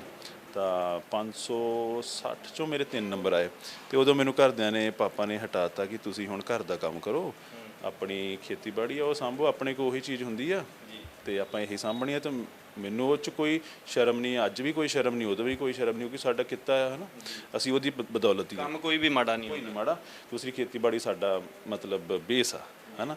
ਤੇ ਉਹ ਮੈਂ ਅੱਜ ਵੀ ਉਸ ਬਾਰੇ ਕਰਦਾ, ਪਰ ਉਦੋਂ ਮੈਨੂੰ ਉਹੀ ਚੀਜ਼ ਕਿ ਸਟੀਅਰਿੰਗ ਫੜਾਤਾ, ਮੇਰੀ ਚੋਇਸ ਇੰਨੀ ਕਰਤੀ ਕਿ ਤੂੰ ਕਾਕਾ ਜਿਹੜਾ ਟਰੈਕਟਰ ਲੈਣਾ ਲੈ ਲਾ, ਪਰ ਕਰਨਾ ਤੂੰ ਇਹੀ ਆ, ਹੁਣ ਤੂੰ ਅੱਗੇ ਨਹੀਂ ਪੜ ਸਕਦਾ। ਬਟ ਉਹ ਚੀਜ਼ਾਂ ਨੇ ਜਦੋਂ ਮੈਂ ਫੇਲ ਹੋਇਆ ਉਸ ਤੋਂ ਬਾਅਦ ਮੈਂ ਸਟੀਅਰਿੰਗ ਫੜਿਆ, ਟਰੈਕਟਰ ਲਿਆ, ਪਰ ਮੈਂ ਸੋਚਦਾ ਸੀ ਇਹ ਚੀਜ਼ਾਂ ਮੈਨੂੰ ਬਾਅਦ 'ਚ ਵੀ ਮਿਲਣੀਆਂ, ਜੇ ਮੈਂ ਕੁਝ ਬਣ ਜਾਣਾ ਤਾਂ ਵੀ ਮਿਲਣੀਆਂ, ਬੋਨਸ ਆ, ਜੇ ਨਹੀਂ ਤਾਂ ਫਿਰ ਤਾਂ ਹੈਗੀਆਂ ਹੀ ਆ। ਕਿ ਮੈਂ ਉਹ ਲਾਈਫ ਪਹਿਲਾਂ ਇਹ ਸੋਚਣਾ ਸ਼ੁਰੂ ਕਰਤਾ ਕਿ ਜੇ ਜਿੱਦਾਂ ਹੁਣ ਤੁਸੀਂ ਸਵਾਲ ਕੀਤਾ ਕਿ ਜੇ ਮੈਂ ਬੋਡੀ ਬਿਲਡਰ ਨਾ ਹੁੰਦਾ ਤਾਂ ਕੀ ਹੁੰਦਾ, ਮੈਂ ਆਮ ਇੱਕ ਕਿਸਾਨ ਹੁੰਦਾ, ਤੇ ਜਿਹੜਾ ਬਹੁਤ ਵਧੀਆ ਕੰਮ ਆ, ਪਰ ਉਹਦੇ ਵਿੱਚ ਸਿਰਫ ਮੇਰਾ ਸਾਈਕਲ ਹੀ ਸਰਕਲ ਹੀ ਘੁੰਮਦਾ, ਪਿੰਡ ਤੋਂ ਘਰ ਜਾਂ ਆਲਾ ਦੁਆਲਾ। ਤਾਂ ਮੈਨੂੰ ਮਨ ਸੀਗਾ ਕਿ ਮੈਂ ਕੁਝ ਅਲੱਗ ਪਛਾਣ ਬਣਾਵਾਂ, ਤੇ ਜੇ ਨਹੀਂ ਹੁੰਦਾ ਤਾਂ ਫਿਰ ਇੱਕ ਵਧੀਆ ਕਿਸਾਨ ਹੁੰਦਾ। ਹਾਂਜੀ। ਤੇ ਬਹੁਤ ਸਾਰੇ ਜਿਹੜੇ ਨੌਜਵਾਨ ਹੈਗੇ ਨੇ ਉਹ ਇੱਕਦਮ ਚਮਕਣਾ ਚਾਹੁੰਦੇ ਨੇ, ਸਟਾਰ ਬਣਨਾ ਚਾਹੁੰਦੇ ਨੇ, ਬਾਡੀ ਨੂੰ ਲੈ ਕੇ ਉਤਸ਼ਾਹਤ ਨੇ ਵੀ ਇੱਕਦਮ ਸਾਡੀ ਬਾਡੀ ਬਣ ਜਾਵੇ, ਹੈ ਨਾ। ਜਿਵੇਂ ਟੀਕੇ ਵੀ ਲਵਾਉਂਦੇ ਨੇ, ਅਕਸਰ ਇਹ ਚੀਜ਼ਾਂ ਚੱਲਦੀਆਂ ਨੇ, ਸਾਰੇ ਨਹੀਂ ਲਵਾਉਂਦੇ, ਬਹੁਤ ਸਾਰੇ ਹੈਗੇ ਨੇ। ਹਰੇਕ ਦੇ ਮਨ ਦੇ ਵਿੱਚ ਉਤਸ਼ਾਹ ਹੁੰਦਾ ਵੀ ਮੈਂ ਤਕੜਾ ਹੋ ਜਾਵਾਂ, ਉਹਨਾਂ ਨੂੰ ਅਖੀਰ ਦੇ ਵਿੱਚ ਕੀ ਸੁਨੇਹਾ ਦੇਣਾ ਚਾਹੁੰਦੇ ਹੋ? ਦੇਖੋ, ਕੋਈ ਵੀ ਬੰਦਾ ਡਿਗਰੀ ਹਾਸਲ ਕਰਦਾ, BA MA ਦੀ, MPEd ਜਾਂ ਕੋਈ ਵੀ ਮਾਸਟਰ ਡਿਗਰੀ, ਉਹ 1 ਸਾਲ 'ਚ ਨਹੀਂ ਕਰਦਾ। ਨਰਸਰੀ ਤੋਂ ਹਰ ਬੱਚਾ ਪੜ੍ਹਦਾ, ਮੈਂ ਵੀ ਪੜ੍ਹਿਆ, ਤੁਸੀਂ ਵੀ ਪੜ੍ਹੇ, ਦੇਖਣ ਵਾਲੇ ਵੀ ਪੜ੍ਹੇ। ਨਰਸਰੀ ਤੋਂ ਗ੍ਰੈਜੂਏਸ਼ਨ ਤੱਕ ਦਾ 14-15 ਸਾਲ ਦਾ ਸਮਾਂ ਲੱਗ ਜਾਂਦਾ। ਇੱਕ ਘਰ ਬਣਾਉਂਦੇ ਆ, ਉਹ ਇੱਕ ਇੱਟ ਨਾਲ ਬਣਦਾ, ਪਹਿਲਾਂ ਉਹਦਾ ਨਕਸ਼ਾ ਤਿਆਰ ਹੁੰਦਾ, ਫਿਰ ਉਹਦਾ ਬੇਸ ਬਣਦਾ, ਫਿਰ ਮਤਲਬ ਉਹਨੂੰ ਸਮਾਂ ਲੱਗਦਾ। ਇੱਕ ਦਿਨ 'ਚ ਇੱਕ ਘਰ ਨਹੀਂ ਤਿਆਰ ਹੋ ਜਾਂਦਾ। ਇੱਦਾਂ ਹੀ ਬਾਡੀ ਆ, ਉਹ 1 ਮਹੀਨੇ 1 ਸਾਲ 'ਚ ਨਹੀਂ ਤਿਆਰ ਹੋ ਸਕਦੀ, ਉਹਨੂੰ ਬਣਨ ਨੂੰ ਸਮਾਂ ਲੱਗਦਾ। ਤੇ ਦੂਸਰੀ ਗੱਲ ਇੰਪੋਰਟੈਂਟ ਕੀ ਆ ਕਿ ਜਿੰਨਾ ਉਹਨੂੰ ਸਮਾਂ ਲੱਗੂਗਾ ਓਨੀ ਹੀ ਉਹ ਨੀਚੇ ਆਉਣ ਨੂੰ ਵੀ ਸਮਾਂ ਲਗਾਊਗੀ। ਤੇ ਜਿਹੜੇ ਬੰਦੇ ਉਹਨਾਂ ਨੂੰ ਇਹ ਰਾਏ ਦਿੰਦੇ ਕਿ ਤੁਸੀਂ ਆਹ ਡਾਈਟ ਖਾਓ, ਆਹ ਸਪਲੀਮੈਂਟ ਖਾਓ ਜਾਂ ਆਹ ਇੰਜੈਕਸ਼ਨ ਲਾਓ, ਵੀ ਮੈਂ ਤੁਹਾਡੀ ਬਾਡੀ ਬਣਾ ਦਿੰਦਾ ਮਹੀਨਿਆਂ 'ਚ, ਤੁਸੀਂ ਮੈਨੂੰ ਇਹ ਦੱਸੋ ਕਿ ਜਿਹੜਾ ਸਾਲਾਂ ਦਾ ਸਿਲੇਬਸ ਆ ਉਹ ਤੁਸੀਂ 1 ਦਿਨ 'ਚ ਕਿੱਦਾਂ ਪੜ੍ਹਾ ਦੋਗੇ? ਮੰਨ ਲਓ ਮੈਂ 10ਵੀਂ ਕਰਨੀ, ਮੈਨੂੰ 10ਵੀਂ ਦਾ 1 ਸਾਲ ਦਾ ਸਿਲੇਬਸ ਤੁਸੀਂ 1 ਦਿਨ ਜਾਂ 1 ਮਹੀਨੇ 'ਚ ਕਿੱਦਾਂ ਪੜ੍ਹਾ ਦੋਗੇ? ਨਹੀਂ ਆਪਾਂ ਕਵਰ ਕਰ ਸਕਦੇ ਨਾ। ਸੋ ਉਹ ਗੁੰਮਰਾਹ ਕਰਨ ਵਾਲੀਆਂ ਗੱਲਾਂ ਆ। ਸਪਲੀਮੈਂਟ ਨੂੰ ਲੈ ਕੇ ਰਹੀ ਗੱਲ ਇੰਜੈਕਸ਼ਨ ਦੀ, ਇੰਜੈਕਸ਼ਨ ਮੇਰਾ ਇੱਕੋ ਹੀ ਸਲਾਹ ਆ ਕਿ ਇੱਕੋ ਹੀ ਮੰਨਣਾ ਆ ਕਿ ਉਹਨੂੰ ਨਾ ਹੀ ਯੂਜ਼ ਕੀਤਾ ਜਾਵੇ ਤਾਂ ਬਹੁਤ ਬਿਹਤਰੀ ਆ। ਤੁਹਾਡੀ ਲਾਈਫ ਆ, ਉਹ ਇੱਕ ਪ੍ਰੋਫੈਸ਼ਨ ਆ, ਉਹ ਕਿਸੇ ਅੱਛੇ ਡਾਕਟਰ ਦੀ ਸਲਾਹ ਅੰਡਰ ਰਹਿ ਕੇ ਫਿਰ ਕਰੋ। ਅਦਰਵਾਈਜ਼ ਉਹਨਾਂ ਤੋਂ ਪਹਿਲਾਂ ਡਾਈਟ 'ਤੇ ਧਿਆਨ ਦਿਓ। ਜਿਹੜਾ ਅੱਜ ਤੁਹਾਡੇ ਚੈਨਲ ਰਾਹੀਂ ਮੈਂ ਮੈਸੇਜ ਦੇਣਾ ਚਾਹੁੰਦਾ, ਡਾਈਟ, ਘਰ ਦਾ ਫੂਡ, ਉਹਨੂੰ ਪਹੁੰਚਾਉਣ ਲਈ ਐਕਸਰਸਾਈਜ਼। ਨਹੀਂ ਰਿਜ਼ਲਟ ਆਉਂਦਾ ਤੁਹਾਨੂੰ ਜੋ ਬਣਦਾ, ਤੁਸੀਂ ਮਤਲਬ ਮਸਲ ਸਾਈਜ਼ ਆ, ਸਟਰੈਂਥ ਆ, ਸਟੈਮਿਨਾ ਆ, ਨਹੀਂ ਗੇਨ ਕਰ ਰਿਹਾ, ਫਿਰ ਸਪਲੀਮੈਂਟ 'ਤੇ ਆਓ। ਉਹ ਵੀ ਕਿਸੇ ਪ੍ਰੋਪਰ ਡਾਈਟੀਸ਼ੀਅਨ ਜਾਂ ਪ੍ਰੋਪਰ ਕੰਸਲਟੈਂਟ ਜਿਹੜਾ ਅੱਛੀ ਐਜੂਕੇਸ਼ਨ ਰੱਖਦਾ ਜਾਂ ਜਿਹਦੀਆਂ ਅੱਛੀਆਂ ਅਚੀਵਮੈਂਟ ਆ ਉਹਦੇ ਅੰਡਰ ਰਹਿ ਕੇ ਕਰੋ। ਐਵੇਂ ਕਿਸੇ ਸਪਲੀਮੈਂਟ ਵੇਚਣ ਵਾਲੇ ਦੇ ਅੱਗੇ ਪਿੱਛੇ ਲੱਗ ਕੇ ਇਹ ਚੀਜ਼ਾਂ ਨੂੰ ਨਾ ਖਰੀਦੋ, ਕਿਉਂਕਿ ਉਹਨੇ ਤਾਂ ਆਪਣਾ ਬਿਜ਼ਨਸ ਕਰਨਾ। ਸਿਰਫ ਤੇ ਸਿਰਫ ਜੇ ਜ਼ਰੂਰੀ ਆ ਸਪਲੀਮੈਂਟ 'ਚ ਇੱਕ ਮੈਂ ਸੁਝਾਅ ਦੂੰਗਾ, ਜ਼ਰੂਰੀ ਸਾਨੂੰ ਕੀ ਆ? ਸਿਰਫ ਪ੍ਰੋਟੀਨ, ਜਿਹੜਾ ਸਾਨੂੰ ਸਾਡੇ ਖਾਣੇ ਤੋਂ ਵੀ ਮਿਲਦਾ ਤੇ ਸਾਨੂੰ ਸਪਲੀਮੈਂਟ ਤੋਂ ਵੀ ਮਿਲਦਾ, ਕਿਉਂਕਿ ਪ੍ਰੋਟੀਨ ਨਾਲ ਹੀ ਬਾਡੀ ਦੇ ਸੈੱਲ ਬਣਦੇ, ਮਸਲ ਬਣਦੇ, ਟਿਸ਼ੂ ਬਣਦੇ। ਤੇ ਪ੍ਰੋਟੀਨ ਦੇ ਜਿਹੜੇ ਸੈੱਲ ਆ ਉਹਨਾਂ ਦੀ ਛੋਟੀ ਜਿਹੀ ਐਗਜ਼ਾਮਪਲ, ਜਦੋਂ ਕਿਸੇ ਨੂੰ ਡੇਂਗੂ ਹੁੰਦਾ, ਸੈੱਲ ਜਿਹੜੇ ਘਟਦੇ ਉਹ ਪ੍ਰੋਟੀਨ ਤੋਂ ਹੀ ਬਣਦੇ। ਉਹਨਾਂ ਦੀ ਕਿੰਨੀ ਅਹਿਮੀਅਤ ਹੁੰਦੀ ਉਦੋਂ, ਜਿਹਦੇ ਸੈੱਲ ਘਟੇ ਹੁਣ ਉਹਨੂੰ ਪਤਾ, ਉਹ ਪ੍ਰੋਟੀਨ ਤੋਂ ਬਣਨੇ ਆ। ਉਹੀ ਸੈੱਲ ਜਿਹੜੇ ਆ ਸਾਡੀ ਡਾਈਟ ਤੋਂ ਬਣਨੇ ਆ। ਸਭ ਤੋਂ ਪਹਿਲਾਂ ਡਾਈਟ, ਫਿਰ ਐਕਸਰਸਾਈਜ਼, ਫਿਰ ਸਪਲੀਮੈਂਟ ਜੇ ਤੁਹਾਨੂੰ ਜ਼ਰੂਰਤ ਉਹਦੀ ਪੈਂਦੀ ਤਾਂ। ਤੇ ਜਿਹੜੇ ਸਟੀਰੋਇਡ ਇੰਜੈਕਸ਼ਨ ਉਹ ਬਿਲਕੁਲ ਮਨਾਹੀ ਆ, ਉਹ ਨਾ ਯੂਜ਼ ਕੀਤੇ ਜਾਣ ਤਾਂ ਤੁਸੀਂ ਇੱਕ ਅੱਛੇ ਫਿਟਨੈਸ ਰਹਿ ਕੇ ਅੱਛੀ ਇੱਕ ਬਾਡੀ ਬਣਾ ਸਕਦੇ ਆ। ਸੋ ਇੰਨਾ ਕਹਿੰਦੇ ਆ ਕਿ ਜਿਹੜੀ ਡਾਈਟ ਆ ਉਹਦੇ ਬਾਰੇ ਕਿਸੇ ਨੂੰ ਕੋਈ ਚੀਜ਼ ਨਹੀਂ ਸਮਝ ਲੱਗਦੀ, ਉਹ ਕਿਸੇ ਐਕਸਪਰਟ ਨਾਲ ਜ਼ਰੂਰ ਸਾਂਝੀ ਕਰੇ, ਬਟ ਆਪਣੇ ਆਪ ਨਾ ਕੋਈ ਚੀਜ਼ ਕਰੋ। ਇੱਕ ਸਵਾਲ ਵੀਰ ਜੀ ਹੋਰ ਹੈ ਵੀ ਕਈ ਨੌਜਵਾਨ ਜਿਹੜੇ ਪਹਿਲੇ ਦਿਨ ਆਉਂਦੇ ਨੇ, ਫਸਟ ਟਾਈਮ ਜਿਮ ਦੇ ਵਿੱਚ ਆਉਂਦੇ ਨੇ, ਜ਼ਿਆਦਾ ਜ਼ੋਰ ਲਾ ਲੈਂਦੇ ਨੇ, ਕਈਆਂ ਦਾ ਢਿੱਡ ਪੱਕ ਗਿਆ, ਦੂਜੇ ਦਿਨ ਘਰੇ ਜਾ ਕੇ ਬੈਠ ਜਾਂਦੇ ਨੇ। ਵੈਸੇ ਤੁਸੀਂ ਦੱਸਿਆ ਹੀ ਹੈ ਵੀ ਸਟੈਪ ਬਾਏ ਸਟੈਪ ਸਾਨੂੰ ਚੱਲਣਾ ਚਾਹੀਦਾ। ਬਿਲਕੁਲ ਹਾਂ, ਇਹਦੇ ਵਿੱਚ ਇਹ ਹੁੰਦਾ ਆ ਕਿ ਅਸੀਂ ਦੂਸਰਿਆਂ ਵੱਲ ਦੇਖ ਕੇ, ਹੁੰਦਾ ਕੀ ਆ ਜਦੋਂ ਬੱਚਾ ਜਿਮ 'ਚ ਆਉਂਦਾ ਉਹਨੂੰ ਹੁੰਦਾ ਕਿ ਉਹ ਦੂਸਰਿਆਂ ਵੱਲ ਦੇਖ ਕੇ ਆਪਣੀ ਬਾਡੀ ਜਿਹੜੀ ਆ ਉਹ ਡਿਵੈਲਪ ਕਰਨਾ ਚਾਹੁੰਦਾ ਵੀ ਮੈਂ ਜਿਹੜੀ ਬਾਡੀ ਆ ਇਹ ਇੱਦਾਂ ਦੀ ਬਣਾ ਲਾ ਜਿੱਦਾਂ ਦੀ ਸਾਹਮਣੇ ਵਾਲੇ ਦੀ ਆ, ਇਹ ਬਾਡੀ ਮੇਰੀ ਬਣ ਜੂਗੀ। ਉਹਦੇ ਵਿੱਚ ਓਵਰ ਐਕਸਰਸਾਈਜ਼ ਕਰਦਾ। ਤਾਂ ਸਭ ਤੋਂ ਪਹਿਲੀ ਗੱਲ ਕਿ ਜਦੋਂ ਅਸੀਂ ਕੋਈ ਵੀ ਨਵੀਂ ਚੀਜ਼ ਲੈਂਦੇ ਆ ਜਾਂ ਨਵੀਂ ਚੀਜ਼ ਦੇਖਦੇ ਆ, ਸਾਡਾ ਜਿਹੜਾ ਉਹਨੂੰ ਯੂਜ਼ ਕਰਨ ਦਾ ਤਰੀਕਾ ਉਹ ਓਨਾ ਐਡਜਸਟੇਬਲ ਨਹੀਂ ਹੁੰਦਾ। ਮੰਨ ਲਓ ਮੈਂ ਕੋਈ ਨਵਾਂ ਫੋਨ ਵੀ ਲਿਆ, ਉਹਨੂੰ ਮੈਨੂੰ ਯੂਜ਼ ਕਰਨ ਲਈ, ਉਹਨੂੰ ਸਮਝਣ ਲਈ ਹਫ਼ਤਾ 10 ਦਿਨ ਲੱਗ ਜਾਂਦੇ।